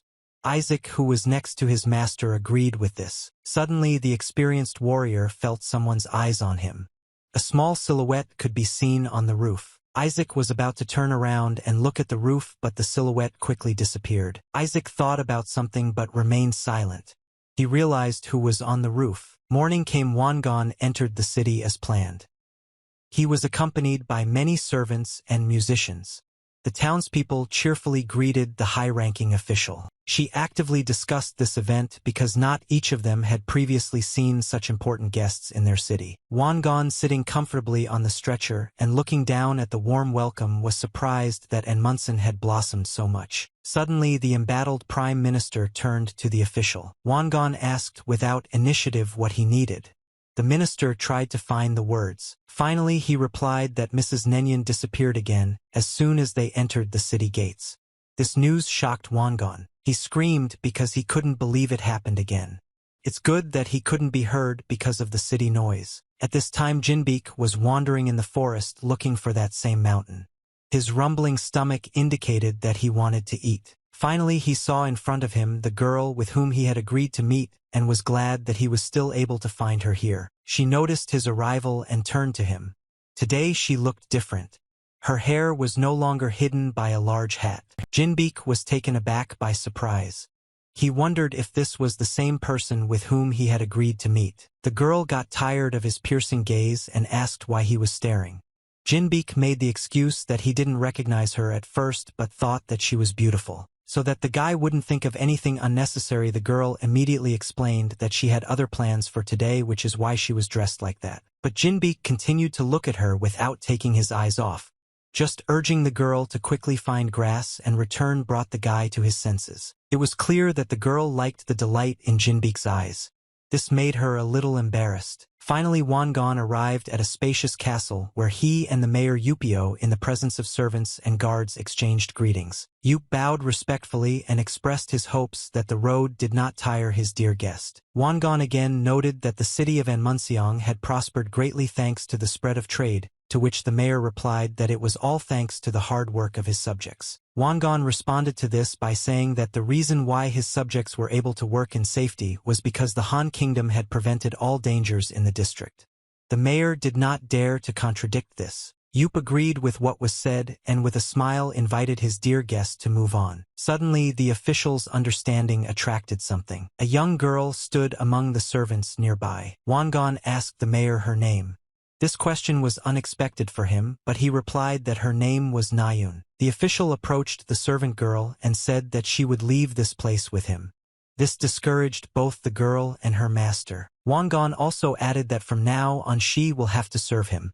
This alerted Yupio and Isaac. The mayor tried to explain that this girl had her own family in the city, but the guest did not listen to him and said that all in Munson's things would become things of the Khan kingdom, and this could not be changed. Also with an arrogant look, Wangan added that in these circumstances his orders had the same force as the orders of His Majesty the Crown Prince. Yupio could not cope with this argument. The smile disappeared from his face. He agreed with the official's words despite the maid's pleas. From this, Wangan laughed and said that this is why Yupio is the mayor and that he likes such wisdom. Next, the guest, placing his hand on Yupio's shoulder, suggested talking about the affairs of the kingdom of Honorable Isaac watched all this. It was clear that he did not like the behavior of the high-ranking official, and this angered him. Seeing a lot of herbs and other plants, Jinbeek asked the girl what kind of grass he should dig up. She had already found the right herb and showed it to Jinbeek, saying that it would be the basis for the medicine. The guy began to look at her carefully and think about something. Finally, he asked whether the medicine would be effective for a person who was struck by poison but not by the denigrating dream pill itself. The girl, after thinking a little, answered that if the poison belongs to the same person, then the medicine can help, and asked why the guy was asking about this. What he heard made Jinbeek very happy. He jumped up and said that then he should return to Nama. The guy's unpredictability again confused the girl, but she still asked if the guy lived in Nama. Jinbeek replied that he should give medicine there and Midden. Hearing the woman's name, the girl was dumbfounded. Jinbeek began to remember that Midden was beautiful and kind, but he could not protect her. While he was saying this, the girl looked at him in surprise. The guy also added that he could also pick a flower for her at the same time. The girl thought that he was talking about his girlfriend. Jinbeek again asked about medicinal plants and took the herb from the girl's hands as an example. She was still upset with her conclusion. The girl rudely answered Jinbeek to do what he wanted and turned away. The guy was a little surprised. The girl also added that she would only get in the way, so he should look for it himself. Looking at the grass as a sample, Jinbeek wondered why the girl suddenly became so cold. Having found a similar medicinal plant, the guy thought it was better to dig it up, but the feeling of hunger still did not leave him. He no longer had any strength. Having pulled out a bunch of grass and holding it in his hand, Jinbeek began to think about something. At this time, the dissatisfied girl could not believe that Jinbeek already had someone and regretted that she had agreed to help him. Suddenly, she looked somewhere with interest. She saw Jinbeek, who had already opened his mouth to sit down on a bunch of grass. The girl, trying to stop him, screamed that it was trillium grass. The girl shouted again that Jinbeek was a fool and that there was no need to eat everything because it was not medicine. But it was too late. The guy was already sitting with his cheeks stuffed with this grass. The girl, realizing that she didn't have time, fell into a stupor. I was pretty worried, and opening her mouth, she thought that this idiot ate grass that causes pain throughout the body comparable to an insect bite. Jinbeek noticed the girl's excitement and asked what he did wrong. The guy continued to eat the grass until he felt something. He began to shiver and grabbed his stomach. The girl, seeing this, thought that the reaction had already begun. Suddenly, Jinbeek started coughing violently and asking what it was. But after some time, he cleared his throat and calmly said that it's not without reason that all good medicine is such a roller coaster. The girl was surprised that everything was fine with the guy. The girl thought that maybe she was mistaken and the guy found the right herb. But no, the grass that Jinbeek ate had exactly the same color as the trillium. A moment later, she remembered yesterday's incident in the restaurant, which was also very strange. The girl looked at Jinbeek, who was sitting next to him, and continued to collect medicinal herbs, and wondered if he was pretending to be a fool while actually possessing martial arts. She decided with a determined look that she had to check it out and pulled out her white snake into her sleeve. The girl, looking at Jinbeek and holding the snake behind her back, thought that she had to be convinced of her guess. She was afraid because the fangs of the snake were filled with fiery poison, but the girl had an antidote. She brought Hyene closer to her and ordered her to bite Jinbeek. The snake seemed to understand every word of the mistress. She quickly crawled towards her goal, avoiding obstacles and making hissing sounds. At this time, Jinbeek, without suspecting anything, calmly collected medicinal herbs. Finally, the snake, opening its mouth wide and releasing its sharp fangs, attacked its target. She grabbed the bare part of Jinbeek's leg, causing him to scream. The guy looked around sharply, not understanding who bit him. He didn't notice the snake because it had already managed to hide in the grass. Hyena quickly returned to her mistress without attracting attention. After that, the girl asked Jinbeek what happened to him, to which the guy replied that someone had bitten him.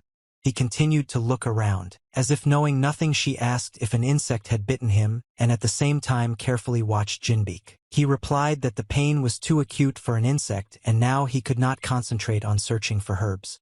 The girl continued to watch. Without waiting for the desired effect, she was already starting to get nervous. The girl timidly asked if Jinbeek was okay. He was slightly surprised that she was so worried. The guy with a smile on his face replied that he was completely fine, only the bite site tingled a little. The girl was shocked by what she heard. She did not expect such an answer and the fact that the poison had no effect on him. Looking at the guy who was calmly collecting herbs, she thought about how this could be because he had just been bitten by Hyena. Her thoughts were interrupted by the sudden movements of Jinbeek, who had already picked a full basket of herbs and asked if this would be enough. The girl timidly replied that this would be enough. Jinbeek noticed that the girl was somewhat nervous and asked if everything was okay. She tried to pretend to be happy, but at that time she assumed that this guy was a master and that she should be careful. Trying to leave as quickly as possible, the girl said that she forgot something and that she would be back now. Jinbeek became interested in what she forgot. To this, the girl timidly replied that she forgot the tools that were needed to create an antidote. Jinbeek said that he understood her and wished that she would return soon. The nervous girl took something out of her sleeve. She thought that they would see each other later. At that same second, there was an explosion and everything around was enveloped in white smoke.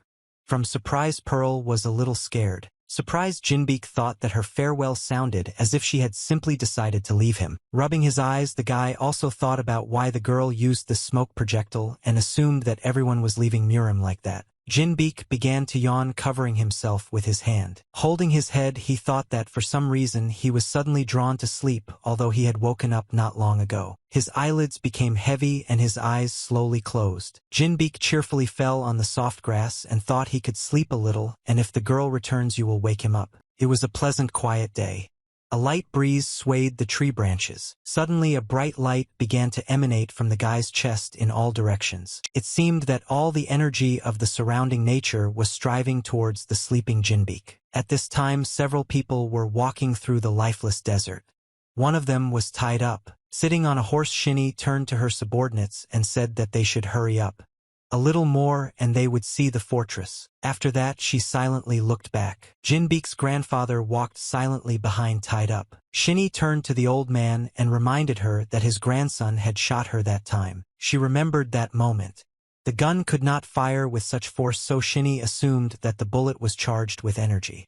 She asked the old man how his grandson was able to fill the bullet with so much energy. Grandfather took a couple more steps and suddenly stopped. He silently looked at the sky and thought about something. He saw something and realized everything. The old man, with sadness in his eyes, realized that in the end the seal that was on his grandson had been removed. Jinbeek was still sleeping on the grass and the energy was raging around him. At some point, a translucent ball began to form on his chest.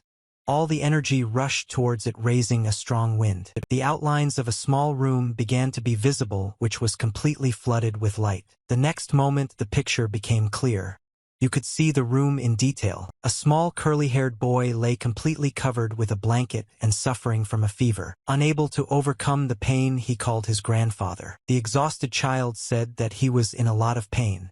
A drooping old man sitting next to him could not help his grandson. He was just silently thinking about something, trying to decide on something. Finally, he took the glowing ball in his hand and said that he did not want to resort to this. The little boy was getting worse.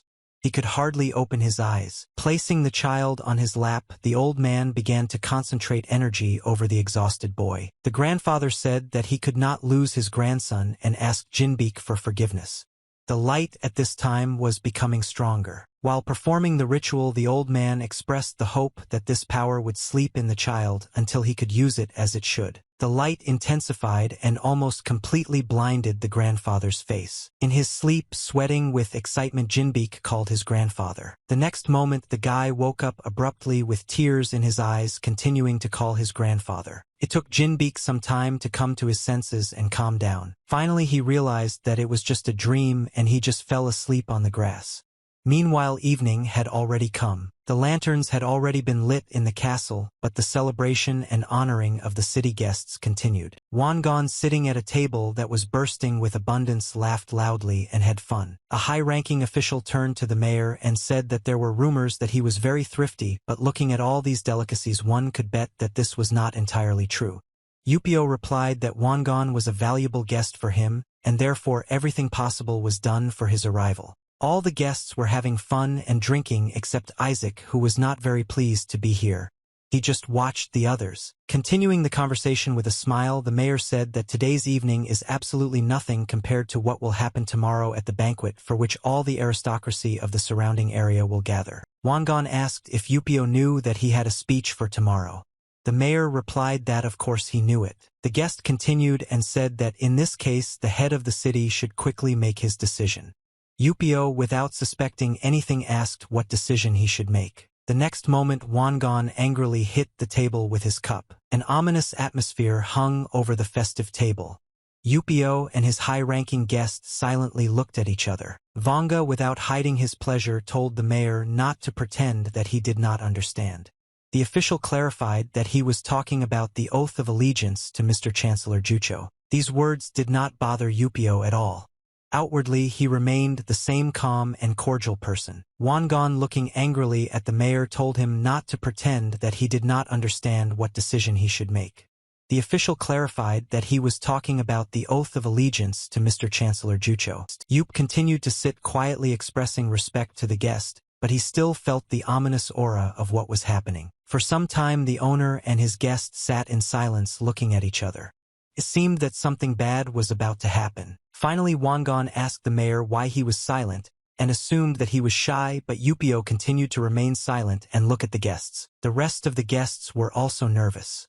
Wangan began to justify the need to make a decision because His Majesty is too young to manage affairs in the state, and if some kind of external aggression suddenly arose while the country is in such a difficult situation, then trouble could happen. Splashing with saliva and nervous, the official said that at such a time all mayors should unite because everything cannot be ruined due to some personal reasons, and asked if he was right. Isaac at this time emptied his glass. He calmly placed it on the table, preparing to speak his mind. He began to say that if his subjects take an oath of allegiance to someone other than His Majesty, this attracted Wangan's attention. Next, Isaac calmly asked whether this would be an uprising.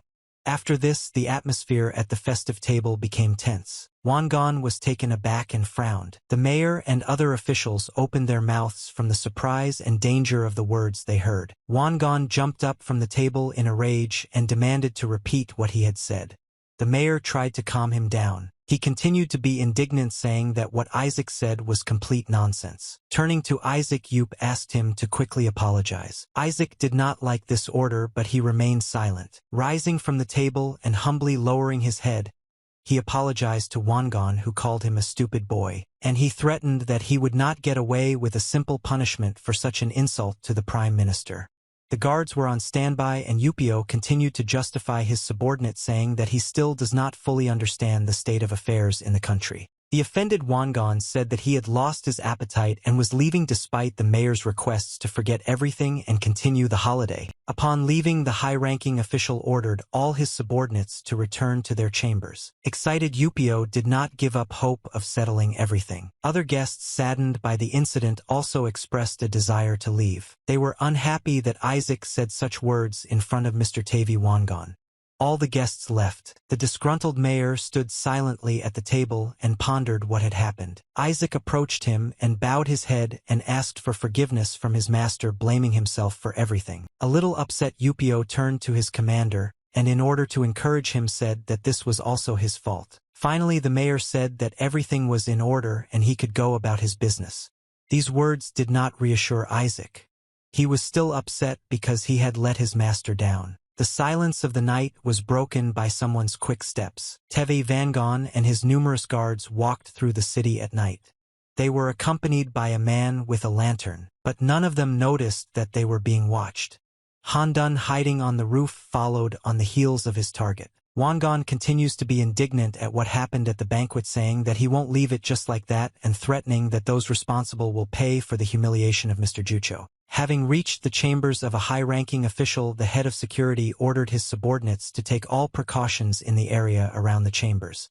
The warriors immediately obeyed. 2 guards stood quietly at the entrance to the chambers guarding their master's sleep. But no one noticed that Han Dun was already waiting on the roof. He quietly sank to the ground so as not to attract too much attention. Looking at the second floor of a large building, Han concluded that his goal was here. Suddenly, out of nowhere, a sword appeared that almost touched the warrior's neck. This sword belonged to Isaac, who stood behind Han Dun, who was amazed that he had not discovered it earlier. Isaac threateningly ordered to follow him first because if Kanduna is noticed, a lot of noise will arise. Han Dong agreed with this statement. Finding themselves far beyond Wang An's chambers, the 2 warriors stood opposite each other. Only the moon illuminated a small area. Holding the sword in his hands, Isaac said that as a soldier of Anmunsen, he could not ignore Han Dun's actions. His opponent immediately summed up that further conversation made no sense. Han Dun took the hilt of his sword and told Isaac to do his job. He quickly released his sword and attacked his opponent, saying that he would be dedicated to his cause. 2 experienced warriors clashed in an equal fight. Han Dun confidently blocked Isaac's attacks, although at some point it was difficult for him to do so. Isaac continued to actively attack his opponent and did not express any emotions at all. After a long fight, 2 balls hit each other with a roar and sparks. Each of the opponents tried to break the enemy's defense, but for some time they were on equal terms. Finally, Han Dun managed to find a gap in Isaac's defense, which he immediately took advantage of. Han Dong decisively swung his sword to deliver the final blow and end the fight. Isaac became noticeably nervous and tried to do something, but he managed to defend himself. The 2 swords struck each other again. The blows were so strong that at some point the opponents were literally thrown away from each other in different directions. But they were able to stand on their feet and were ready to continue the fight. Han Dun and Isaac looked at each other, realizing that they were equal in strength. After which Isaac said that this fight would lead to nothing if they did not use all their strength. After that, he brought his hand to the ball and began to concentrate green energy in it. Han Dun repeated the same thing with his weapon, which began to glow blue, and added that he was sorry. After all, they were comrades. Suddenly there was a rumble and small stones began to fall from the rock. Han Dun was surprised by this because he thought that his opponent was involved in this. But this was not so. While the comrades were preparing to attack each other, a passage opened in the rock which caused loud sounds. Han Dun and Isaac looked at this puzzled and did not understand what was happening and whose hands it was. When the passage into the rock was almost open, the opponents disappeared from the recent place of the duel, so as not to attract attention. Isaac hid on the roof of the building and was surprised by what was happening because he did not know that there was a cave behind the mansion. Finally, someone came out of the cave and someone's leg appeared in the light of the moon. Isaac was taken aback by what he saw because he recognized this man. It was the mayor who, together with his maid, came out of a cave hidden in the rock. The woman was holding a small box in her hands. The mayor and his maid came out of a cave hidden in the rock. The woman was holding a small box in her hands. The moonlight illuminated Yupio's face. He was serious and gloomy. This did not look like the usually smiling mayor. Alarmed, Isaac, continuing to observe everything, wondered why his master was here. Yupio, not suspecting that he was being watched, approached a small statue of a mythical beast. Behind this statue there was an inconspicuous button that the mayor pressed. This action triggered a mechanism that closed the entrance to the Yupio cave, and the maid hurried to leave here. What he saw angered Isaac. This was indicated by his frowning eyebrows and anxious gaze. The girl contacted the mayor and asked whether Tavi Wangan would be happy with this and what would happen if he asked for more. To this, Yupio replied that this would convince the official because even with this he would be able to build several huge houses. The maid, opening the box and taking out a beautiful necklace from it, was surprised because she thought that it would go to Sojong's dowry. Yup asked again without first understanding who the girl was talking about. The next moment the mayor's face changed. It expressed anger and contempt. Yupio sternly asked who allowed the maid to decide this issue at her own discretion. The girl was scared to see her master with such a face. Isaac was shocked by what he saw. He had never seen the mayor so angry. For a moment he doubted that this was his master. Yup continued to scold the frightened girl. He recalled that he had already told her several times that she should know her place. Finally he asked if the girl wanted the same thing done to her daughter as with her previous husband. After these words, the maid became even more frightened and obediently remained silent.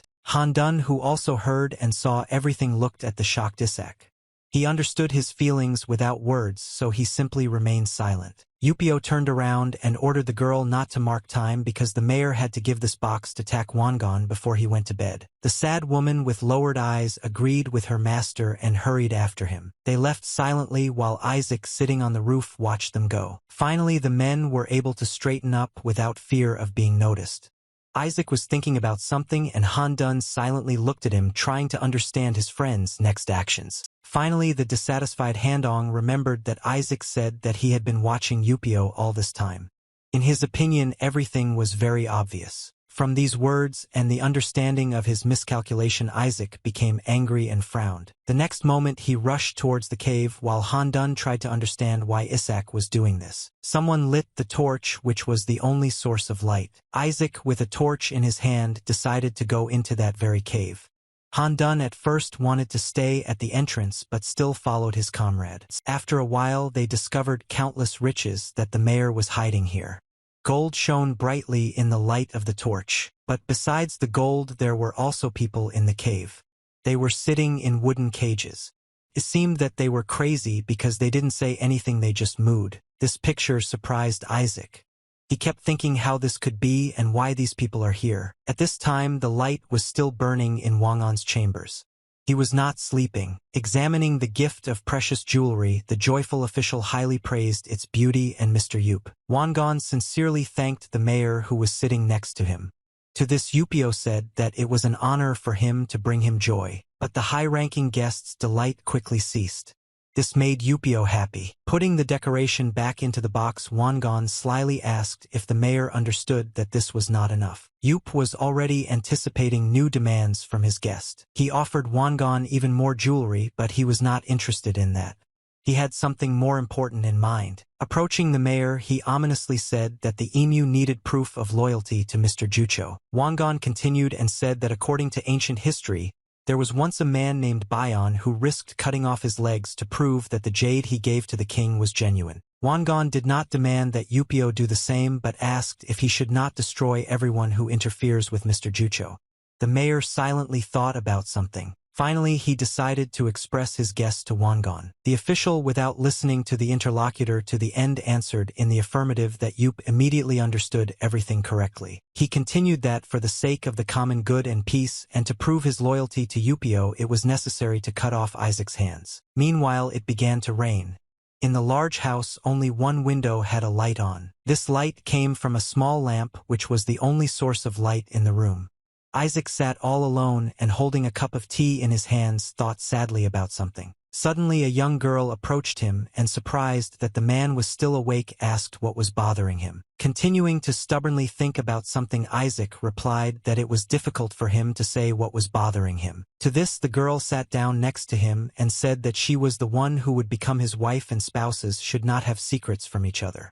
Isaac listened to the girl in silence. Now he thought about the girl's words. Finally, deciding not to have a difficult conversation, Isaac put the cup on the table. Under the girl's attentive gaze, he began to say that the mayor loved him like his own son, and that he was very grateful to him for this. With contempt, Isaac continued by saying that despite this, today, he saw another side of Yupio that he did not know about before, and which he could not even imagine, so he was very disappointed in him. The girl was surprised and excited by this revelation from her lover. Rising to her feet, she said that her father was a good man and always thought about the country and was merciful to everyone. Approaching the window and looking at the bad weather, the girl said that this was just a shell and that for everyone he was her father. Turning towards Isaac, she continued and confidently said that in fact he was the enemy of her own father. The words of his future wife puzzled and amazed Isaac. Jumping up from his seat in surprise, the man asked why Yupio was the enemy of the girl's own father.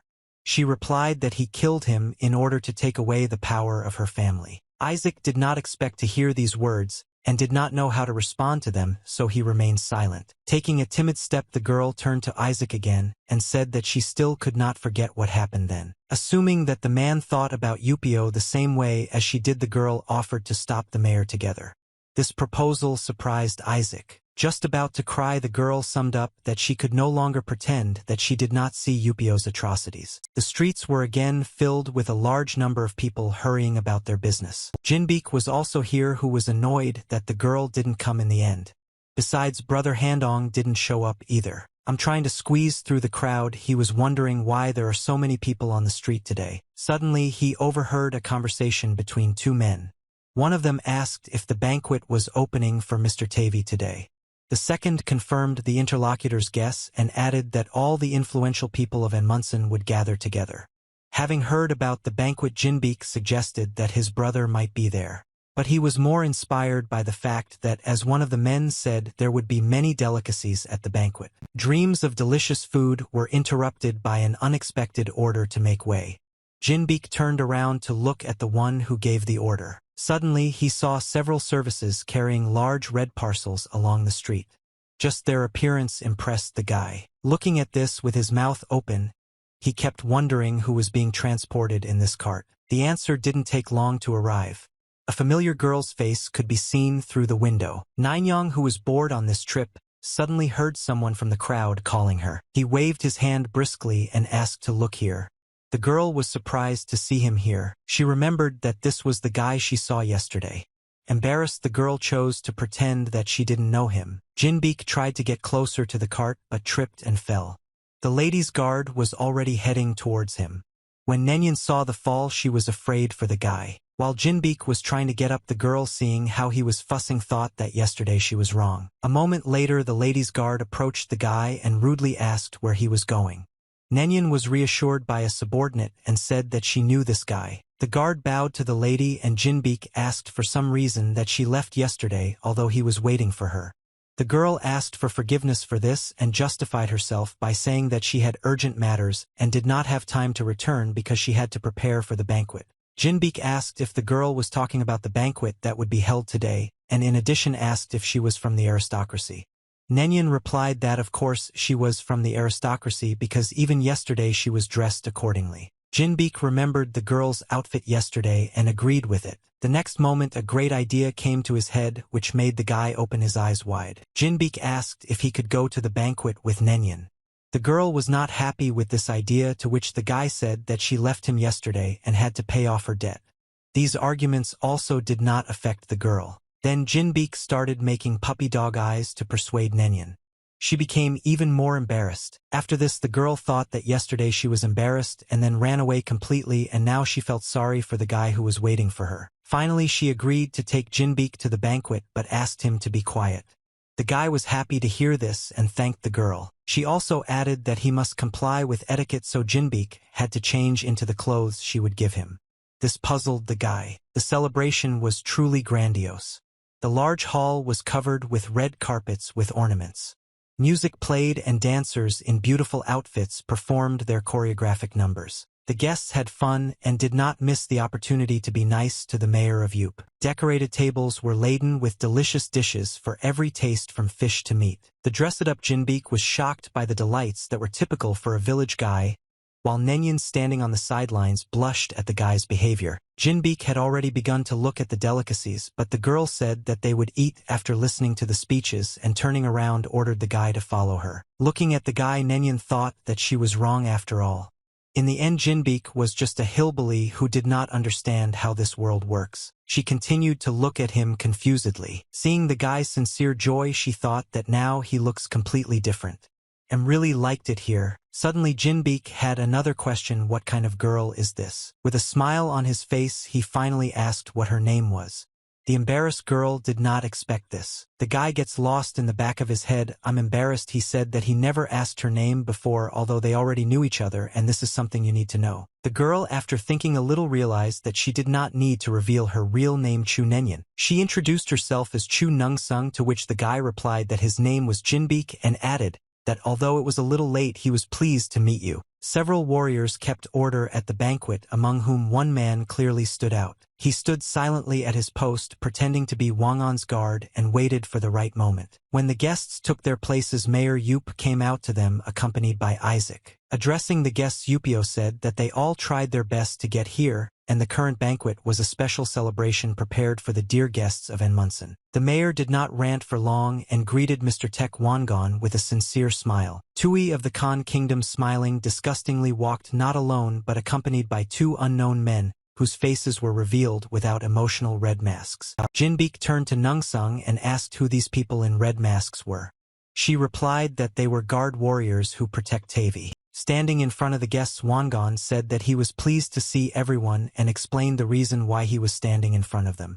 This reason was to clarify the situation in the country. He reminded those present that His Majesty, who inherited the throne from the previous king, could not attend to the affairs of the country due to health problems. Therefore the throne was empty and therefore the state was threatened by crisis and other difficulties. Smiling slyly, Wangon suggested that in this case, by transferring power to the wise Mr. Prime Minister Jucho, it would be possible to promote peace and harmony. He continued by saying that he would like the guests together with Mr. Mayor to express their devotion to Mr. Chancellor Jucho. These words surprised the guests, who began to look at each other. Mayor Yupio stood silently near Wangon and did not express any emotions. The Tavi of the Khan Kingdom smiled again, insidiously knowing what would happen next. He said that before taking an oath, it was necessary to eradicate all those who do not recognize this truth and could cause a rebellion. The guests did not understand what Wangon was talking about and began to panic when they heard the word riot. But Han Dun understood everything and was ready to act. All that was left was to wait for the right moment. In all honesty, Wangon, feigning annoyance, said that he would never even think about such a thing, but as they said, even behind the light there was a shadow. He continued by saying that he did not think that in such a close place the seeds of rebellion could sprout. Wangon loudly addressed Commander Isaac, who even after hearing what he heard remained calm. Expressing contempt, the official continued to say that if you look at a small spark and leave it alone, it will grow into an uncontrollable fire. Wangon raised his hand and shouted that they must nip this in the bud from the very beginning. At that very second, nets were thrown at Isaac from behind. The commander did not expect such a turn of events. An annoyed Handong, watching from the frightened crowd, could only watch his friend's arrest. Isaac was completely stuck in the treacherous fetters that bound him. Isaac, like the rest of the guests, did not expect that a net would be thrown at him. He honestly tried to free himself. Jinbeek and Nenyan, watching all this sincerely, did not understand what was happening. Isaac was angry that he was caught in the net. He tried in every possible way to get out, but his attempts were even his sharp sword could not cut these bonds, which surprised and angered Isaac even more. On top of that, the order was given to tie up the commander. Additional ropes were thrown at Isaac. A moment later, Isaac was also tied up, which made resistance more difficult. Wangon, looking at the captive's attempts to escape and laughing loudly, said that it was useless to even try because this net was specially invented to catch martial arts masters. Once caught in this net, it became more difficult for the masters to use their strength. Then Wangon again addressed the guests and said that Mayor Yupio had made a big mistake because he learned late that his right hand and future son-in-law was plotting an uprising against the current government. But still, Yupio shared this in detail with Wangon. Hand on heart and addressing the public, the official asked if this was an example of true devotion to the kingdom of Han. The bound Isaac became furious at these words. On his knees, he shouted that this was all nonsense, but the mayor, playing along with Wangana's lies, said that he was disappointed with Isaac. Yup continued to say with contempt that for the sake of his own benefit and greed, the prisoner was ready to lead the country into a difficult situation, and added that last night his daughter told him everything. Further, the mayor said that not loving even himself, Isaac persistently demanded marriage in order to gain power. The warrior was shocked when he heard all these words. Yup also said that he trusted him, but now he was only feeling anger because of such a betrayal. From the lies and resentment towards the mayor, Isaac clenched his hand tightly into a fist. Unconsciously making a fierce expression on his face, Isaac loudly shouted Yupio's name, wanting to deal with him right now. Wangon spread his hands and said that this was the truth, but in order to force those gathered to be more vigilant, he stopped at these words. After a short pause, he continued by saying that right here and now they would publicly execute Isaac. These words shocked the guests. Then an order followed, and something large on small wheels drove into the hall where the banquet was taking place. Several soldiers were dragging a platform on which a fire was burning and a huge cauldron stood. The water in the cauldron was already boiling. Jinbeek and Nenyan were surprised by the execution weapon they saw. Isaac was roughly dragged towards the cauldron. Having tied a rope to a high beam, 2 soldiers lifted the prisoner high above the cauldron. Looking down, hot steam hit Isaac's face. Without hiding his joy, Wangan announced that the criminal who planned the uprising should have received appropriate punishment and added that this would be a good example for everyone. Wangan waved his hand and ordered the rope to be released, after which Isaac began to quickly fall into a cauldron of boiling water. While Wangan was happy about what was happening, Yupio seemed to not want to participate in this and expressed hidden contempt for the official. Isaac was getting closer and closer to the hot water. Almost falling into the cauldron, Isaac could not believe that he would die like this. Suddenly, out of nowhere, several streams of blue energy appeared. The boiler seemed to explode, splashing hot water around. Opening their mouths wide, Jinbeek and Nenyan were surprised by such a surprise. Wangan was also surprised, but even more frightened. Hot water poured onto the guests standing nearby. Suddenly, a man with a sword appeared in front of Jinbeek and Nunjayan. The guy examined the man carefully and recognized him. It was Handong, whose sword was covered in energy. He jumped up to Isaac, intending to rescue his friend, while Wangan shouted something to the invader. With one deft blow, Handong cut the rope on which his comrade was suspended. Under the surprised glances of the guests, they sank to the floor together. Isaac was glad to see his friend. Concentrating the energy in his hands, Handong tried to break the network that was still shackling his comrade. Having made incredible efforts, he still managed to break the ropes. Wangan was angry at what he saw. He ordered the soldiers to catch the rebel and his assistant. The warriors rushed to carry out the order. Several fierce soldiers were already approaching, but Isaac was not looking at them. His target was the mayor Yupio, who watched what was happening without emotion. Yup noticed Isaac's gaze on himself and already understood that he was in trouble. Isaac calmly exhaled, trying to suppress unnecessary emotions and concentrate. Suddenly, a soldier appeared in front of him and seemed to pierce Isaac with a spear. But no, the experienced warrior was able to easily dodge this blow. With a firm hand, Isaac grabbed the spear. With one blow that literally cut through the air, he was able to deal with one of his opponents. The enemy, having flown some distance, was stopped by a wall. Everything happened so quickly that the Mayor Yup did not even have time to get scared. After that, Isaac began to very quickly spin the spear in his hand, cutting through the air around him.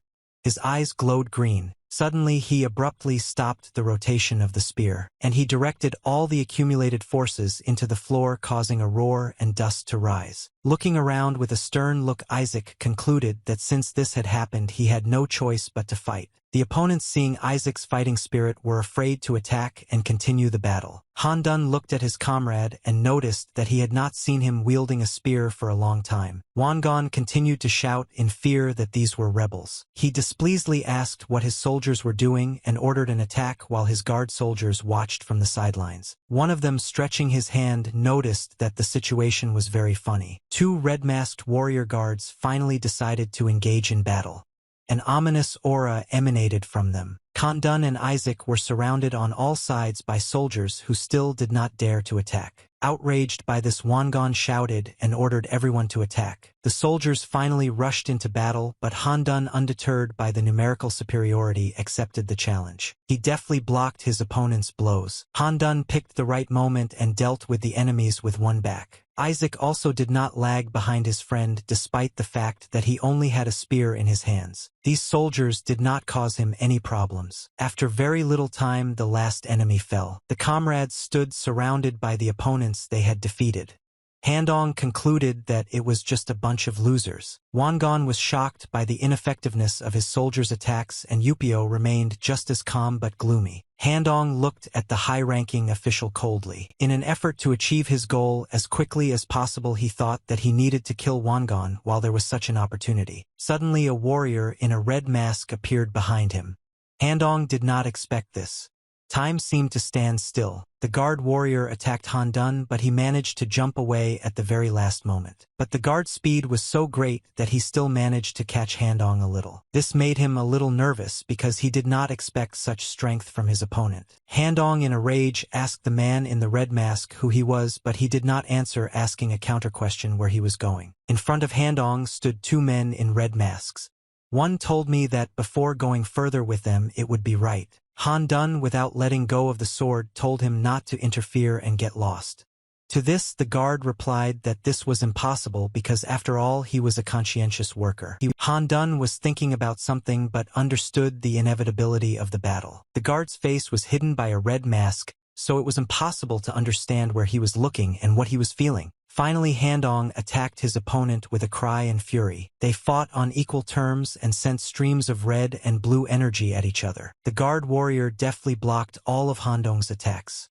This surprised him. Handong admitted that his opponent was strong and that he had underestimated him. Wangon was delighted with his guard daring him to quickly cut Handong's throat. Yup was still the same without emotion. He silently looked at what was happening. Finally, he decided to leave the hall. Isaac noticed this and couldn't let it happen. Just as he intended to catch up with the mayor, someone blocked his path. The second warrior guard in a red mask invited Isaac to fight him. Isaac realized that in order to move on he needed to accept this battle. Jinbeek and Nenyan continued to watch what was happening in surprise.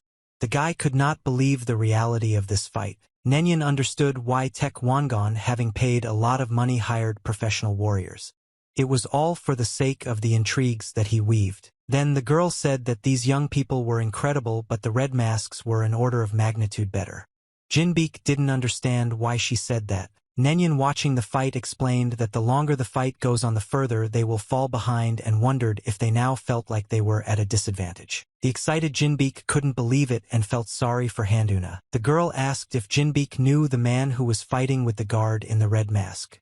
The guy replied that he knew because it was his teacher. Nenyan was frightened and could not believe that the fellow rebel was the teacher of her friend. Meanwhile, one of the guard warriors attacked his opponent with many knives charged with red energy. Isaac prepared to repel this attack. With great effort, it seemed that he could handle it because the knives were blocked one after another. But suddenly one of the knives almost reaches its target, bypassing the defense. This worried Isaac.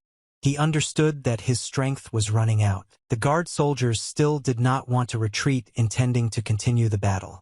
They returned to their original positions again and again. One of the guards praised his opponent, saying that he was better than he thought. Isaac said that this battle was difficult, to which Kandun suggested using combined attacks. Isaac wasn't sure about this idea since it had been so long since they last used it, but Handong asked if his comrade had anything else to suggest. The warriors began to concentrate energy in their weapons. Green energy wrapped around Isaac's spear, and blue energy rushed towards Handuin's sword. They continued to concentrate the energy until the entire space around them was filled, creating a single green-blue circle. Watching this, one of the warriors in a red mask laughingly said that their opponents were doing something interesting. The second one just watched silently with his hands folded on his chest. All preparations were completed and Isaac attacked the enemies with a blow of fate. A powerful charge of green energy rushed into the target in a single stream. At the same time, Handong attacked with a bloody dragon blow. Energy in the form of a blue dragon quickly shot towards the opponents. The guards were not impressed. One of them said that it was useless and that he could dodge even with his eyes closed. Suddenly, green and blue energies began to mix with each other. It looked like the blue dragon was wrapped around a green stream of energy. Now it was a single force. Approaching the target, the snake opened its mouth from which green energy gushed out. This attack was about to hit the opponents. One of the guards was surprised that the energies of his opponents combined into one attack. Jinbeek and Nenyan froze, waiting for the result of the attack. Wangon was afraid and tried to cover himself with his hand. Finally, there was a huge explosion and roar. The room was filled with green-blue light. After some time, everything calmed down. In the place where the guards stood, there now lay a pile of stones. Isaac and Handun, having put their last strength into the attack, were now trying to catch their breath. For some time they looked carefully at the pile of stones and listened in silence, not believing what they had achieved. Handun came closer to the stones because he thought that everything was over. Suddenly a knife charged with red energy flew out of nowhere. He wounded Handong in the stomach. Blood gushed from the warrior's mouth. He no longer had the strength to hold his sword in his hand. Isaac was dumbfounded by what he saw. Jinbeek screamed in distress and pain. Handun fell to the floor. I didn't have the strength to resist. The warrior's sword fell next to him.